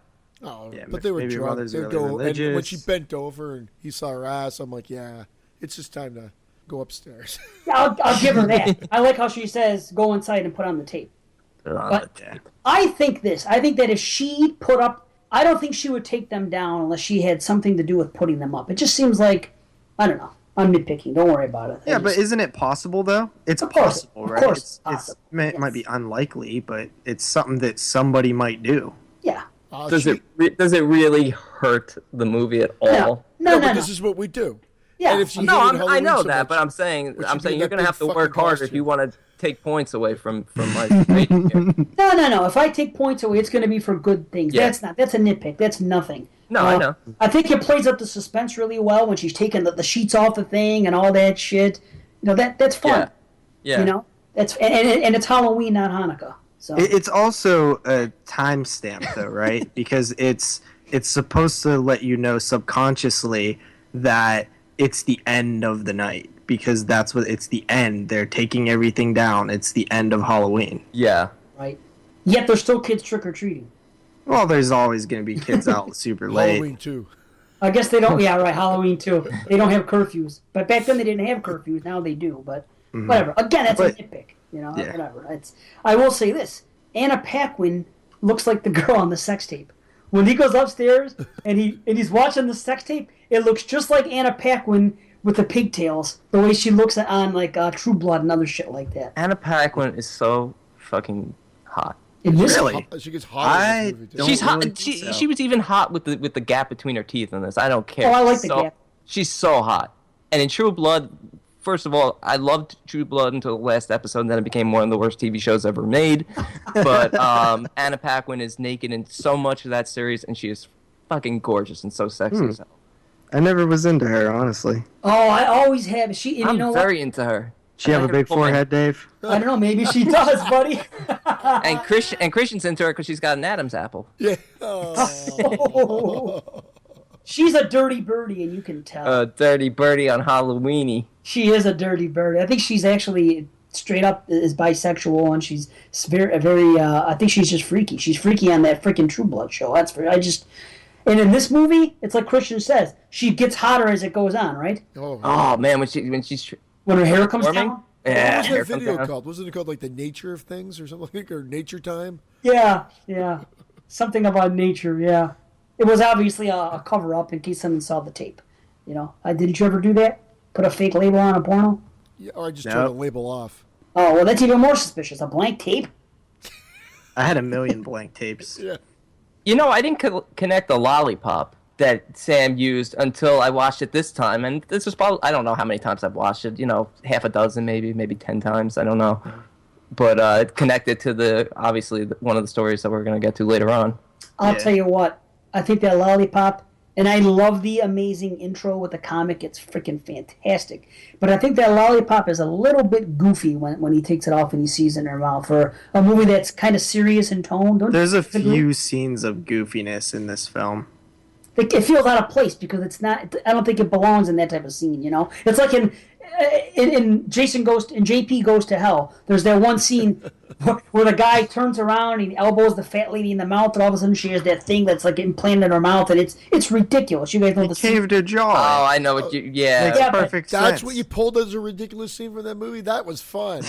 How about No, the I guy that got always- stripped down It is naked and they get funny. shaved? The point is, No, but Dave, I always thought of that scene as ridiculous. I'm like, what just happened to her? Why does she look all funny now? yeah, dude. Really? I Like, never- why did her face cave in? Like, But He it, elbowed her in the face. yeah, but Oh, I'm with like you, if- JP. With Jason's strength. What do you mean? yeah, but once you be swollen, No. like she It went was- the opposite. Like he She, Look at crushed Dave, the Dave's going to bones. Like the She bones in her imploded. jaw She, like, just went like in. crumpled. It was a Yahoo moment because she was like all that loud, obnoxious bitch. Yeah. And then And she it's- kept going on. Shut up. okay, One of my favorite scenes. it fits the context of that ridiculous film. That's what I was gonna say.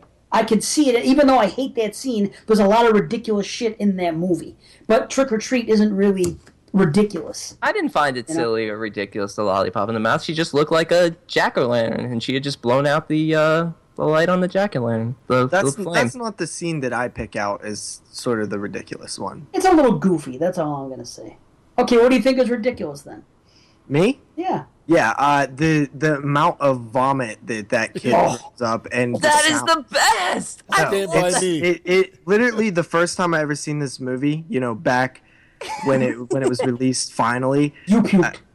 I was just like, oh, this is stupid. Because all those said like that. I'm just like, I hate stuff like that. And there's even another scene late in the film that has like a cartoony sound that I don't like either. I love that Just scene. don't like stuff like that. It grosses me out. He was That's such a what it does. gluttonous fat pig who was acting like such an ass that when he got poisoned and he starts vomiting and doesn't stop, I loved it. I was like, this is so. I It's agree. the It's sounds, ridiculous. man. It's the Oh, he sounds. was It sounds gurgling, so yeah. fake though. It grosses me out too much to even. I laughed the first time I saw it. The second time I was grossed out. Maybe we're supposed to laugh. Yeah, I don't mind. Even laughing. though this Totally. movie's like violent, it's almost like family friendly, even though it's very dark. I thought it was, and I'm glad I didn't show Yeah, it. especially that werewolf scene. I almost thought I was able to show the kids too, and then I forgot about No. the werewolf. tits and The the. porno, the girl riding the guy in the mole. Yeah, but it still And the has guy a family friendly fucking says- feel. It does. Well, It's weird. Just the kids one with the bus. That Yeah. one I could watch. I could put that segment on, and the kids, my kids would love it. I agree. Okay, episode 1, chapter Sorry. 1. No, don't be sorry. Don't be. No, I'm not don't taking be. the challenge. I can be as sore as I fucking want to be. Yeah, you could be a sorry sack of shit. Chapter 1, the principal. Chapter 1, the principal. Oh, Dylan Baker, man, he's a scene stealer in this movie. I Charlie don't want to say a Brown's scene an asshole. stealer. What's that? Charlie Brown's an asshole. I love that part, man. That line is gold. Yeah. He's terrific, and if anyone has ever seen the movie Happiness, if you think he's a creepy character in this, Oh, Will Smith and his son? Yeah. no, not that one. Oh, he is insane, but I like him more later on when he's in the werewolf bit, more so than he's here. I don't get me wrong. I'm not saying I don't enjoy the first chapter. What is it going to be called? The principal? Fine. We'll call Yeah, I'm just going off of Wiki. That's fine. The principal. I like it. I like the surprise you get at the end with the carving. Let me do the eyes and that shit. And, Make him scary this time. yeah, and the banter between him and the old man, and when he's burying the kid. How you doing out there, hiding bodies? That's my shit. I love that line. Yeah, And he had a bunch of bodies in there too. What was he out killing kids all night? yeah, that's what he does. Yeah, there was like he chopped the hand off of that like one clown kid who was fighting. Yeah. But I like it. I mean, what can you really say about that? When it's pretty straight up. I mean, he poisons the kid, he buries the kid, he's got his son up his ass, and then at the end they carve the so-called pumpkin. Yeah. I mean, it's a good fake out. I'll say that at the end, like when the guy raises the knife and he It comes doesn't down. make the most sense, though, right? I mean, why he's walking with the knife all behind him and stuff. Yeah, that's a total cheat for us. The audience. Yeah. It's a whole total misdirection, head fake. Because it makes no sense that he would be walking like that and, like, grabbing the knife in secrecy off the table and stuff. It's just... He's a lunatic. He thinks he's a vampire. Yeah, true. Thanks. I'll accept it. Yeah. Yeah. I'll Judges, we'll accept it. No points deducted yet. I love the fact that this movie does do the Pulp Fiction and the different points of view, different scenarios or whatnot, and then the reality of the grumpy neighbor and how that intercuts. later Yeah, and on you in could the you film. could even see it as Wilkins, Principal Wilkins is walking back into his house. You see what Sam attacking Mr. Krieg. So you're like, yeah. what's the hell's going on? And I Yeah, love I was watching it with a buddy, and he was like, "Whoa, what the fuck was that?" I'm like, "Just wait, relax," because he hadn't Yeah, seen and then it you before. forget about it, too. Yeah, Right. Time You you do. get back to it. Yep. It's really cool. You know what I want to do? I want to see if I think I might give the movie a 10 out of 10 if it's actually in real time. Like after the guy says "screw you" and closes the door and walks in, I want to time the first chapter with the last chapter and see if It's not. everything's in. It's You not. can't. Well, no, I thought it was. It off is, Too, but it is. He No remember way. it cuts. Yes, it is. To him filling in the grave. We don't see that part. So True. that's the You're right. part that will throw it the is. timeline I will off. give you the description when we are done. Okay, Okay. I'm curious about that because I think there is a way to look at it when the guy says. I "Screw you." found it and I wrote it out. Okay. Interesting. All right. Okay. Well, what can we- Don't forget there were a lot of earliers, later ons. I don't have those, but you got to remember there were those in the comic strips just so you wouldn't get confused. But the timeline does work out. not to the second though. That's Well, I mean, that's what my question Well, was. no, I think he was saying like is the time between him being outside and talking to his neighbor to this time when Sam hits him in the window, is that accurate to the scene that was shown earlier in the film? exactly. Yeah. Yeah. But If it's Christian right makes on a the good money, point that there's a period of time that we don't see because the grave's filled in. it makes perfect sense because you got to remember, Of course it Sam makes. does not kill Krieg. What? Yeah, but no, but there's a time frame of where he says the line at the door, and then you see him get tackled from the window point of view. Right. Those are the two things we're trying to line up timeline wise, Right. so that it would be a certain amount of time because we see that play out in real time later on in the movie. From Yeah, And Dave's asking if it took the Yeah. same amount of time, like movie watching time. right. That's the- what I mean. Yes. I think it did.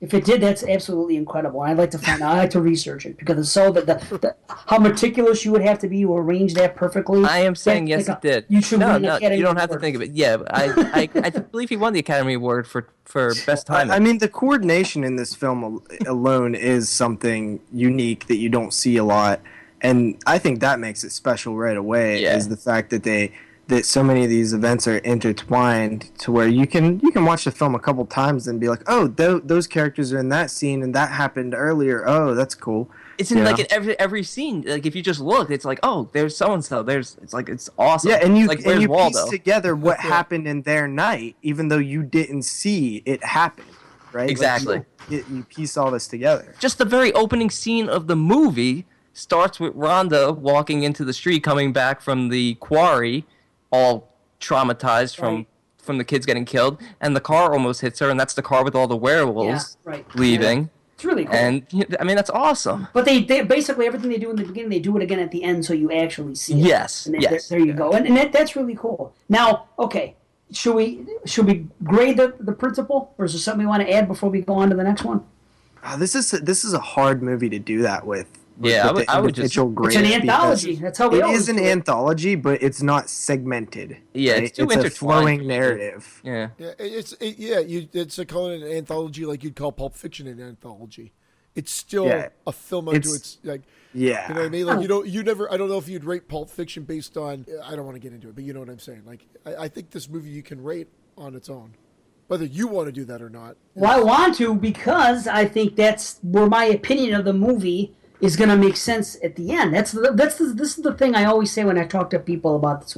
You do spend a good 15 minutes just on the principal thing. You do spend a good 15 minutes just on the werewolf, just on the school bus massacre, and a good 20 minutes on the last chapter. That's almost like the cockroach thing in Creepshow, where it's just that at the end. Yes, there are things that Only tie better. up, but no way. But it just doesn't feel like that, Dave. It doesn't feel like you're spending. It feels like you're just spending like any film. Like we're spending time in the kitchen, and then the next scene takes place in the bedroom. Like I see. that. It's just a flowing narrative. It doesn't really feel like segmented fractions of separate stories, and that's why I feel like it's almost that I'm all for rating anthologies by segment, but I just feel like this one, it just doesn't. I feel like it's not going to work right for me because the stuff in between is part of that segment, and where does it start and end? You know, and because you go back to it, is that part of it too? You know what I mean? Part of the principal's big storyline happens in the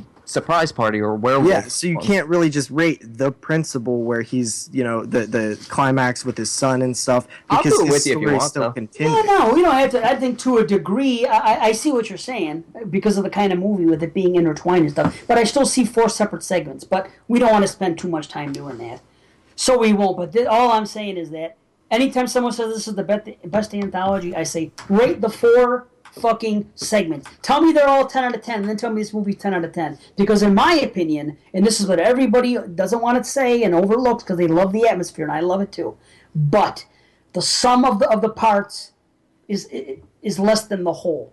You know, to look at the movie, it's fantastic, Halloween feel, but those segments are not all the best segments. Like this segment, I would rate it 8 out of 10 for the teacher, and that's it. The 2 in the middle are fucking fantastic. The werewolf and the bus massacre, I give them 10 out of 10s. They're the best part of this film. And the last one, 8.5. Yeah, And but don't all the middle stuff and the fact that it's intertwined, doesn't that up the total of the film altogether though? It definitely helps. It definitely makes And it the atmosphere and like if you take Creepshow for example, like the atmosphere is different in every segment, right? But like this film, it's a whole. The atmosphere is the same in the whole film. The film looks and feels the same throughout the whole film.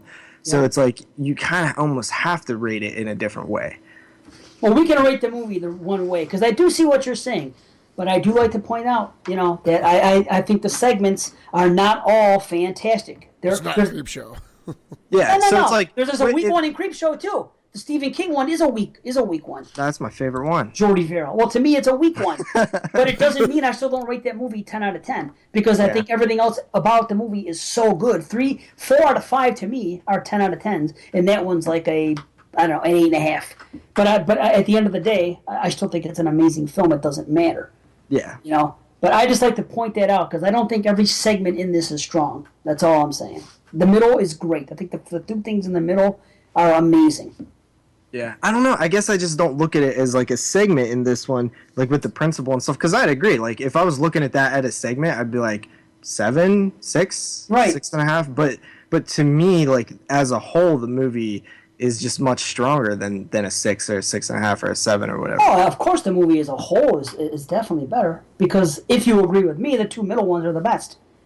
Basically, what I'm saying is these segments don't work by themselves.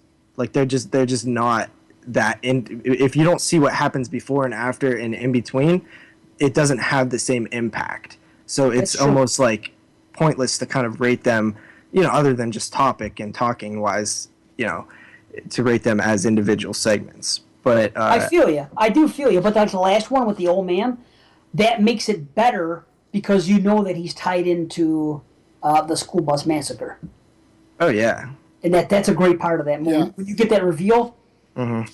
So to judge that by itself, I guess, is unfair. I think the rest of what's going on with the cat and mouse between him and Sam, there's some good, there's some bad, whatever. But that's like a big thing that makes it better. So I do see what you're saying. I just wanted to get my point across about the film. Yeah, That's gotcha. all. That's all. But yeah, let's proceed. It's I guess it's better not to go segment by segment. Yeah. Oh, okay. How about the werewolves? Here's what I gotta say. We didn't do the school bus. Well, because we see, we can do The rock quarry. That's fine. Rock quarry. I'm looking at my notes in order. The movie actually starts off with the werewolf shit. So I'm Yeah. looking at Well, my notes. you That's spend fine. a little time with the werewolves. There's that little bit of foreshadowing where she's getting changed, and she's like, "I'll huff and I'll puff," and referencing the Three Little Pigs. And Obviously, the party's also at Sheep's Meadow. Sheep's Meadow, yeah, which is Yeah. That's Yeah. Yeah. That's, Yeah. Here's It's what I like don't get. It's like so obvious, but it's so awesome anyway. Right. It's awesome. Here's what I don't get though.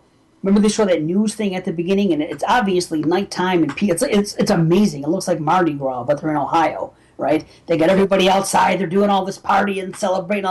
Then you go in the store, and people are still buying Halloween costumes. Why would they be buying Halloween costumes when it's the middle of the fucking night on Halloween and all the parties going on outside already? I'm like, what am I Yeah, saying? I mean it's true, but I can tell you that I've done something similar to that, like going to a party and stopped and bought a Halloween costume. So it's Oh yeah, it's a thing that happens. the store was packed though. I don't. Yeah, well, I know what you're saying, that's Dave, meant to be. but I never even thought of that until you brought You're it up. and it's nitpicking, pretty yeah. cool.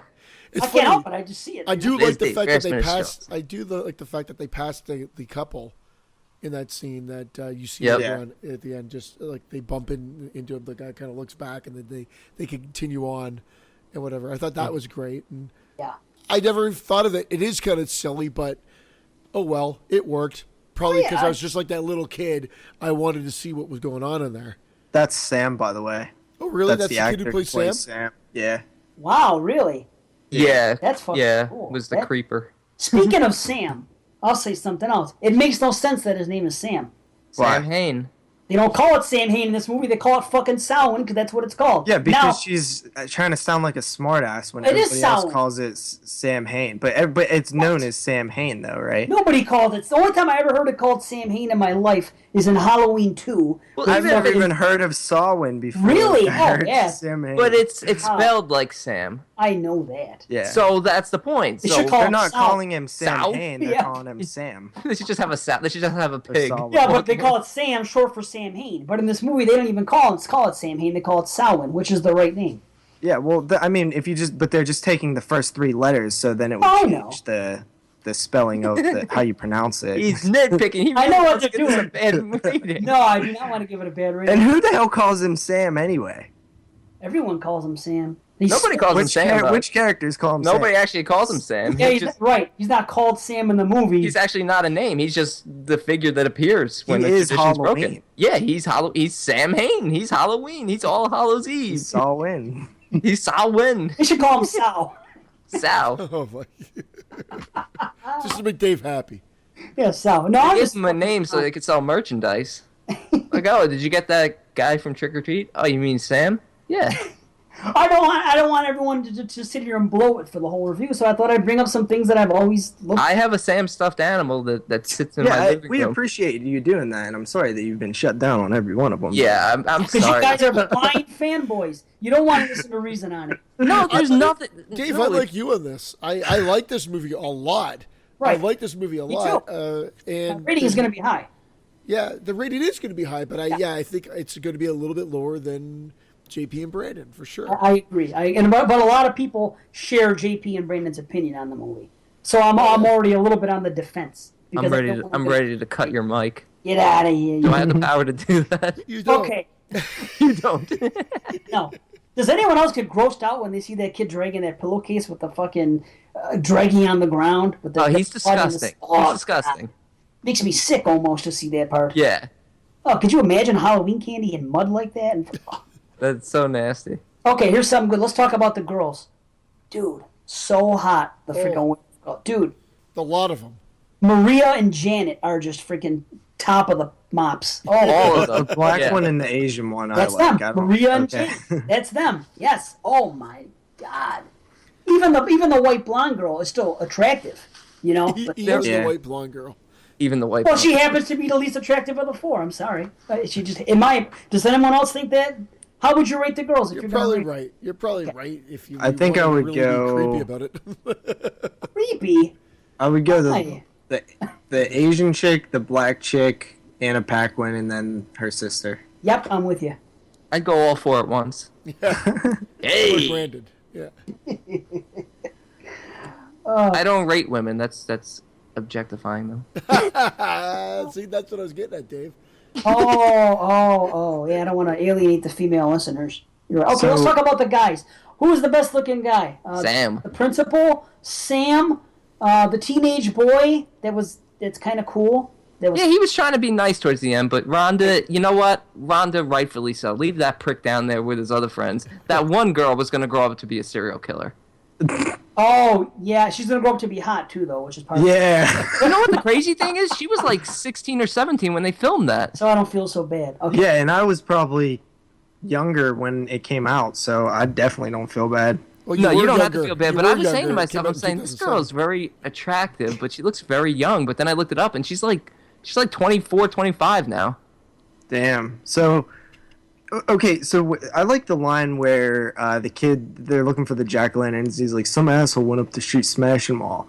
And, and once again, it's the kid. It's the Yeah. kid from the beginning. I like just stuff like that, man. It makes me smile. I'm like, You oh, didn't and laugh stuff when just- they said they were Yeah. going to use the jack-o'-lanterns like for UNICEF? For What is UNICEF? That's perfect. I remember every year UNICEF was around Halloween when I was a kid. Yeah.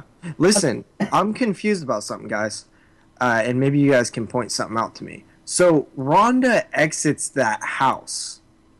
But isn't that the bus driver's house? No. I don't even No? know. It has the same, like, all the pumpkins in the yard. Remember at the end of the movie when he comes out and there's all his pumpkins in his yard? Yeah. Like, that's the same setup. I don't even know. That's interesting though. I think, shoot, you're right about that with the setup, but I'm pretty sure that they it has something to do with Sam Huh, they all do. One or way or the Sal. Yeah, I just don't know, man. I don't know. Like, it's weird. I can't find... It felt like somehow Rhonda was connected to that or something, but I don't know. And she had carved all those because she's an idiot savant. I've been compared to that a lot. Except for the savant part. Yeah, most of the time it's just I'm an idiot, but How about the jack-o'-lanterns though? This movie, Oh, man, so good. So there's good. never been a movie with as many jack-o'-lanterns as this movie, and that's to its freaking benefit. It's awesome. They look everything looks so Halloween. That I can't Halloween. believe I it, dude. mentioned It's that. insane. Like, even the shots with, like, when they first get to the rock quarry, that like, crane shot and the fog yeah. coming in and shit, dude. That is Yeah. fucking just something else. Dude, technically, yeah, the shots and the score are Great color, top. great score. Yeah. Dude, wow! How about the color when they're at the quarry and that leaf comes and they go from the modern times Halloween night Yeah. to freaking old school and the way. It's so bright, man. Oh, it's And it awesome. kind of made me just feel like a kid in Yeah. that season coming home. Like, everything felt brighter or something. and the masks on the school bus might be the most terrifying masks I've ever seen. They're awesome. And they Yeah. they use the comic book theme very well. I mean, okay, you might not agree, Dave, that it's as good or as Creepshow, but I think it is. It's Yeah, I definitely- mean, I think it's up there, like, for sure. Sure, it's up there. Yeah, it is. It is. I just think Creepshow is its own entity, and then after that, then would be this. That's fine. Definitely, they did it better than the Creepshow too. No question about that. Please, they definitely did. Yeah. Please. And the best line in the movie, I would have to say, is Coach Taylor was in a hot dog costume, but fucking a pig. I think it's just, I think. Yeah. I love that segment because it reminds me of just being a kid. Yeah. And it captures that great.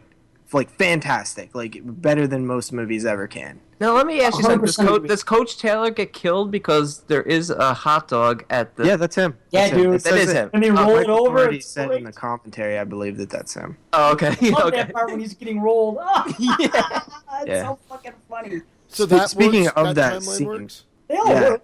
The Yeah. hot dog getting over there, and Oh yeah, because it's earlier and this. I And that. did. That's I stuff- did find that whole vampire thing that always irked me beforehand. I'll let it go. I'm not a big nitpicker. The wolves happen Hey. before the rock quarry No, it all makes sense. All that because shit. they I hear know. the howling. No, I know, but like, so this guy is with his son, stabs a knife into the guy's head. They're gonna carve like a jack-o'-lantern of the fat kid's head. Then he puts his son to bed, and he goes out on his own to be a vampire for the night. That's what he said, though. He said that he was going I to had a a party, date. and Yeah. he had a date. Yeah, but what the son's just by himself because mom's dead. Right. Yeah, Yeah, well, well, what that what makes do you sense. expect from a father who like cuts up little kids' faces with their son? You think Yeah. that he was And- worried about leaving him alone? And you see the kid alone at the end handing out nitpicking. candy. I'm turning into Dave. He was. He was alone, handing out the candy. Yeah, I'm an asshole. I mean, I Why was am I an like, asshole? I say how old do you everything think that all kid the time. is, realistically, though? I don't know. What, 12? like 6? He's 12? annoying. He's older than 6, probably 6.5.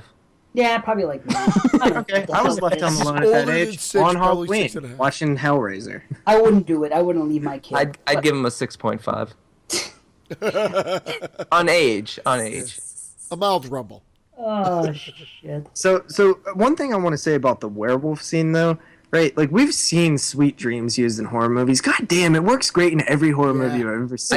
I get goosebumps It's every time the insane, song comes man. on. Yeah, It's so good. It really works is. perfect for any horror movie. works. That song does work perfect. I got goosebumps. I was like, how do I keep Yeah. getting goosebumps every time this song starts playing? Like, because I know what's coming.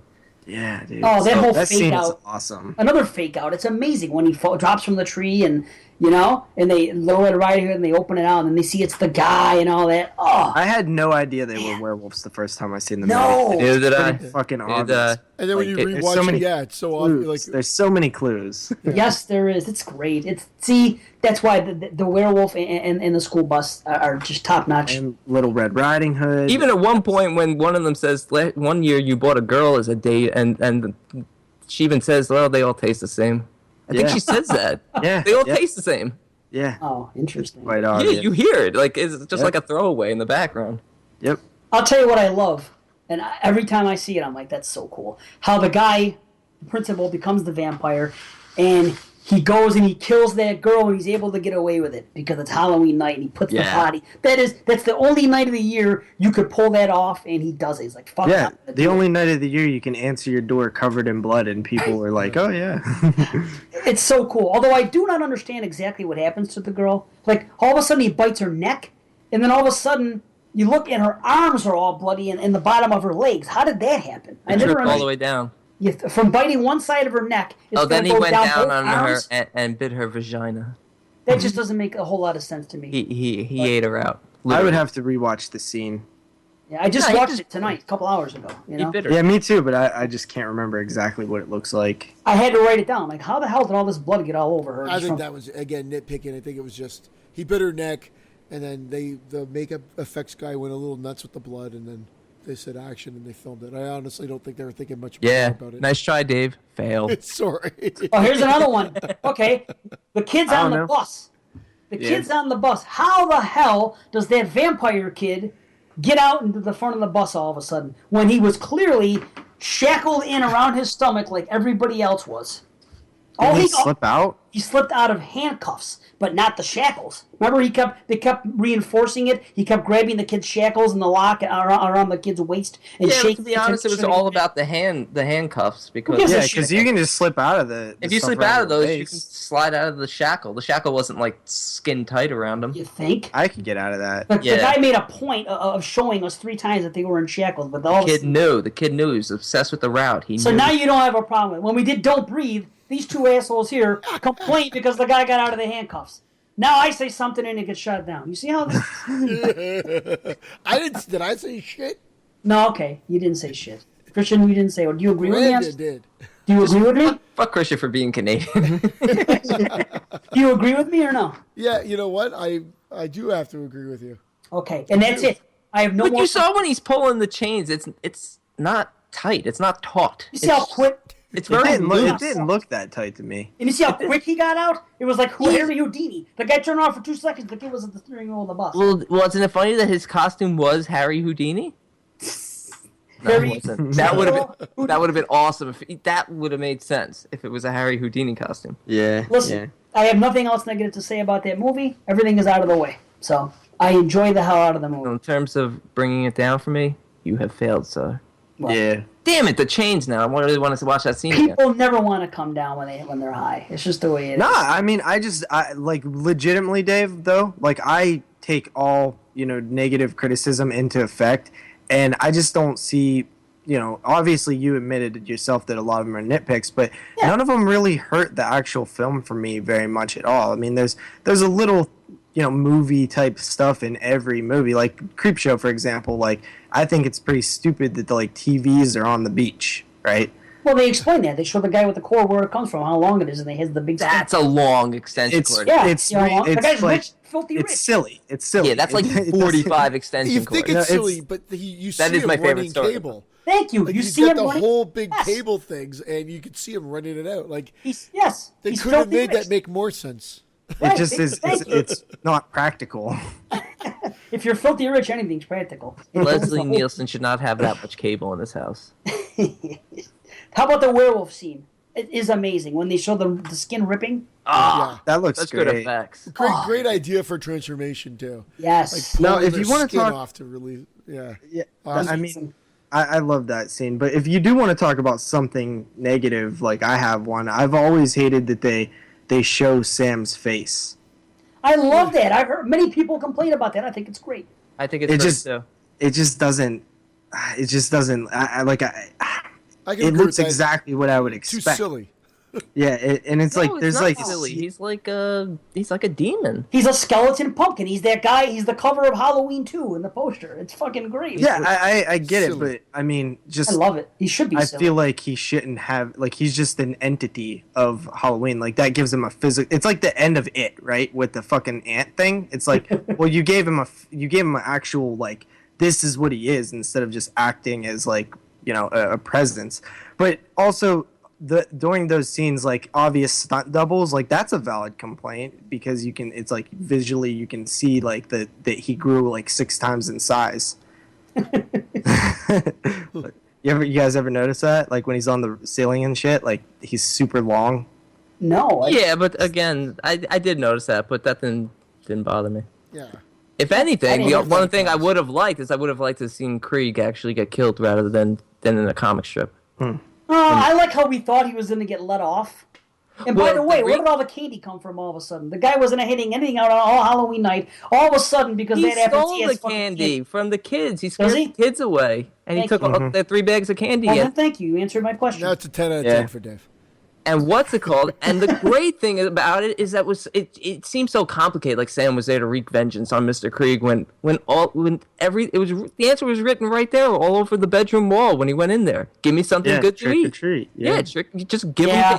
So when he stabbed him and the candy bar was on the end of it, it's like, okay, you gave me a piece of candy, now I can And leave. it's simplistic. cool. And we didn't even talk about Sam. Like that character alone Showing up in every. is fucking brilliant. Uh-oh. Oh, rude. That character alone is brilliant. Sam is Yes. fantastic. Like Love I Sam. agree. can't even come up with something. It's truly one of the most unique characters of recent memory, and the fact that he is Halloween just adds to it. And to me, like that alone makes this film like head and arms above most movies that I watch. I love that he's there watching the whole werewolf transformation scene. I love how he shows up to the rock quarry. Like Rhonda's leaving, he's just walking in just to, He's always there. Yeah. He's always there, and his Exactly. mannerisms are fantastic too. Yeah. Okay, here's what we should do. We should rank our segments in order, without grades. Just say what you think are the best ones, what you liked about them, and then give your grade. How's that? Cool. Cool? Okay. Go ahead. Who wants to go? I guess I can go. Go ahead, homie. Well, my favorite segment this is really hard because Are we like I ranking said, 4 or 5? Are we ranking the opening as a segment or no? Nah, just the 4 of me. Just the 4? Okay. Okay. Yeah, and just if there's anything we forgot to say in the review that you had a note, throw it in there if you want to throw it in. Go ahead. All right, I think that the werewolf segment is probably the coolest and the most like impactful for me. Then the end segment because it ties everything together with the bus trip, and then the rock quarry, and I get it's the principal after that. Correct? Yeah. Yeah. Okay. But they all tie together. So like like the principal segment is kind of the werewolf segment too, in a way. You know what I mean? So, I think that's the order that I like them.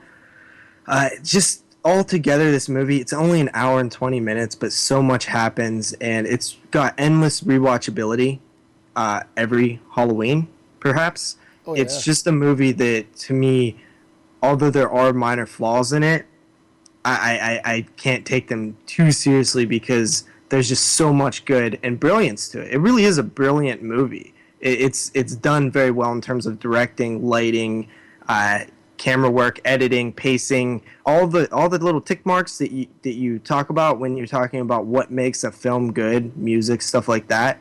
It's all there. Iconic characters.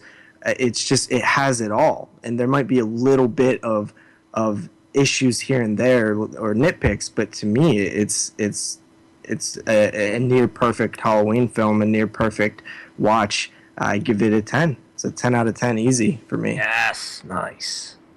All right. Nice. That's cool. Great. That's cool. Who goes? Who's next? I can go. Go for it. Yeah, I like all the segments almost equal. I'd say the slight edge goes to the werewolf one, just because of how cool the reveal is of that scene when they, like we talked about, when they're pulling their skin off and with the music and everything. It's great. I love the production value to this. I love the look of the film.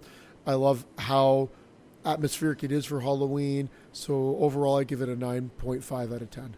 Nice. Okay, Brandon, you can go last. I'll go now. How's that? Okay. I'll save the big one for the end because I know you're going to go really high. My favorites in order, I like the Bus Massacre the best, followed by the Werewolf, but they're both 10 out of 10 as far as segments for me. They're both awesome. The Bus Massacre with the great fake out of when you think that she's going to get messed with, and they're fake zombies, and then the tables get turned and the real freaking zombies come back, I think is amazing. There's so many fake outs in this movie where you think it's going to go one way and they play it up to be something and something else happens, they switch it on you. That's what I really like, that there's a really good fake out in almost every one.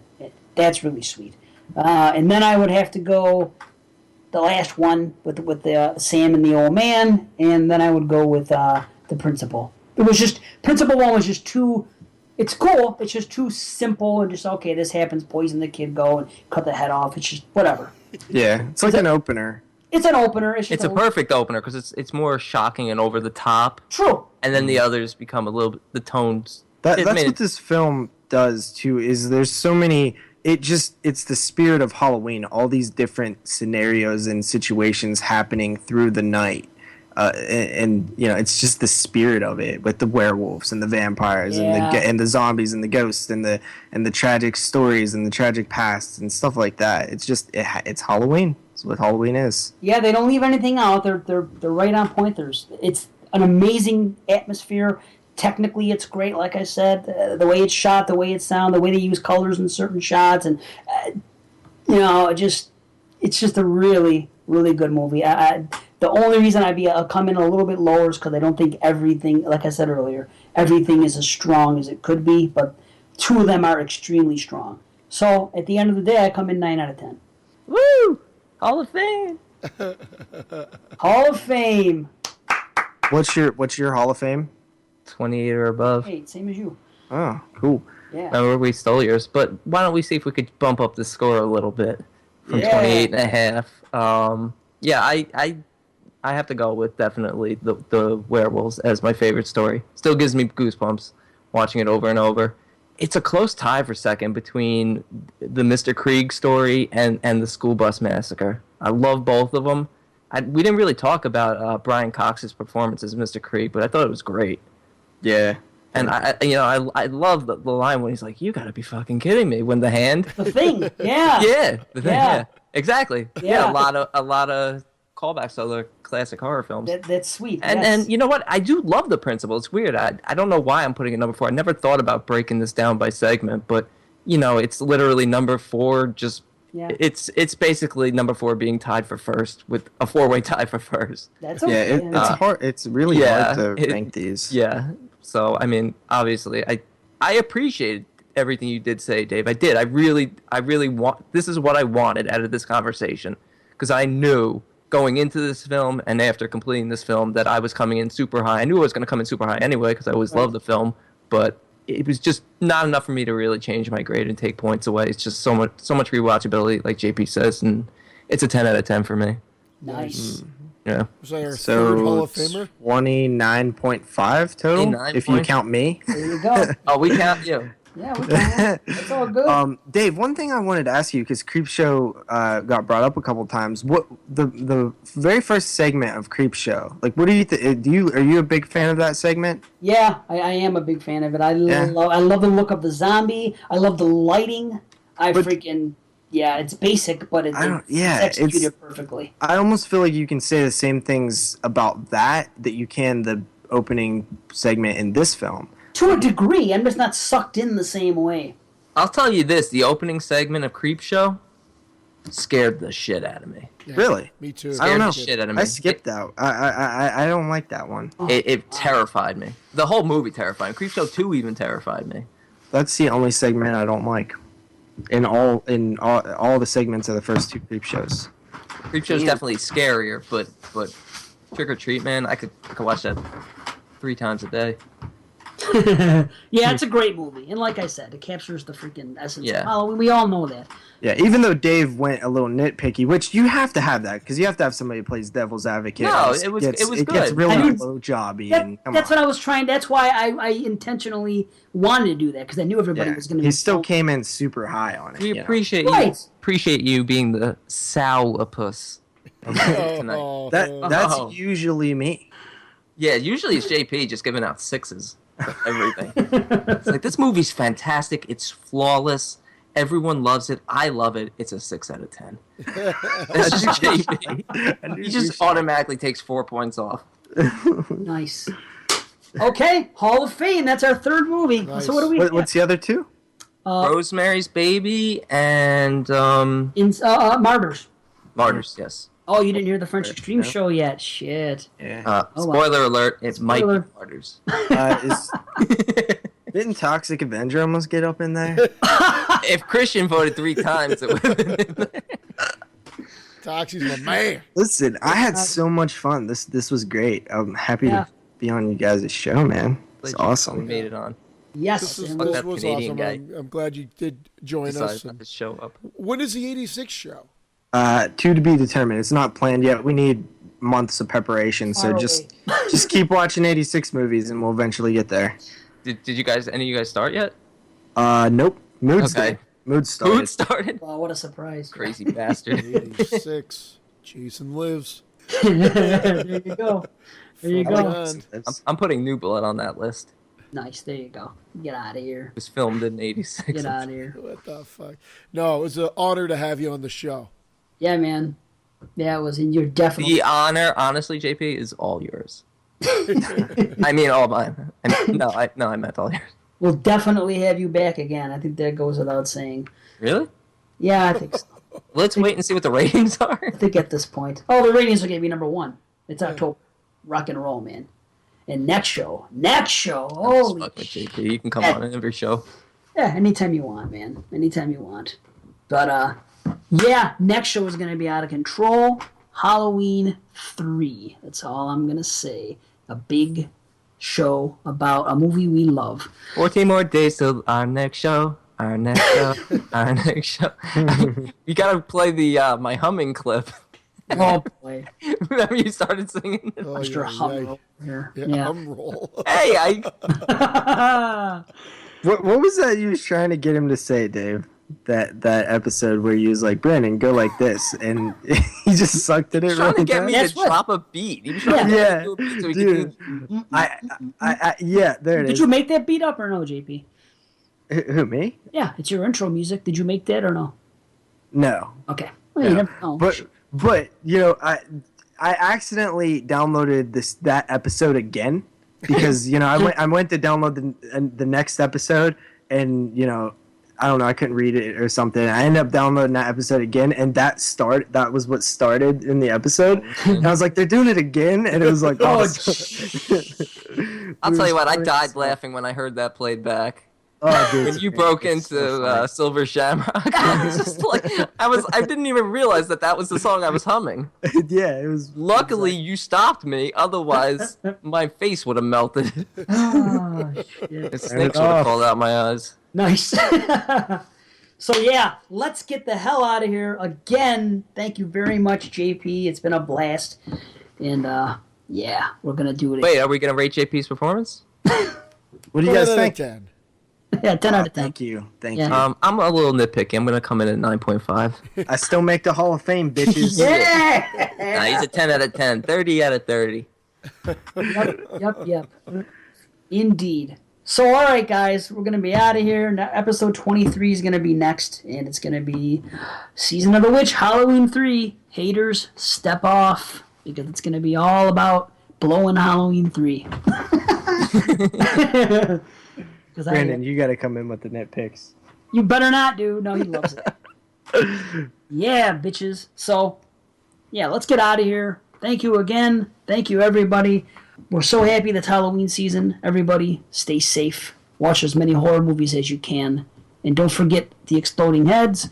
Don't forget 22 Shots of Moods and Horror. Don't forget to subscribe. Don't forget to rate us and all that good shit. So, that's enough. We're out of here. Say goodnight, guys. Good night, guys. Good night, everybody. Peace. Charlie Brown Was an asshole. is not an asshole. Peace.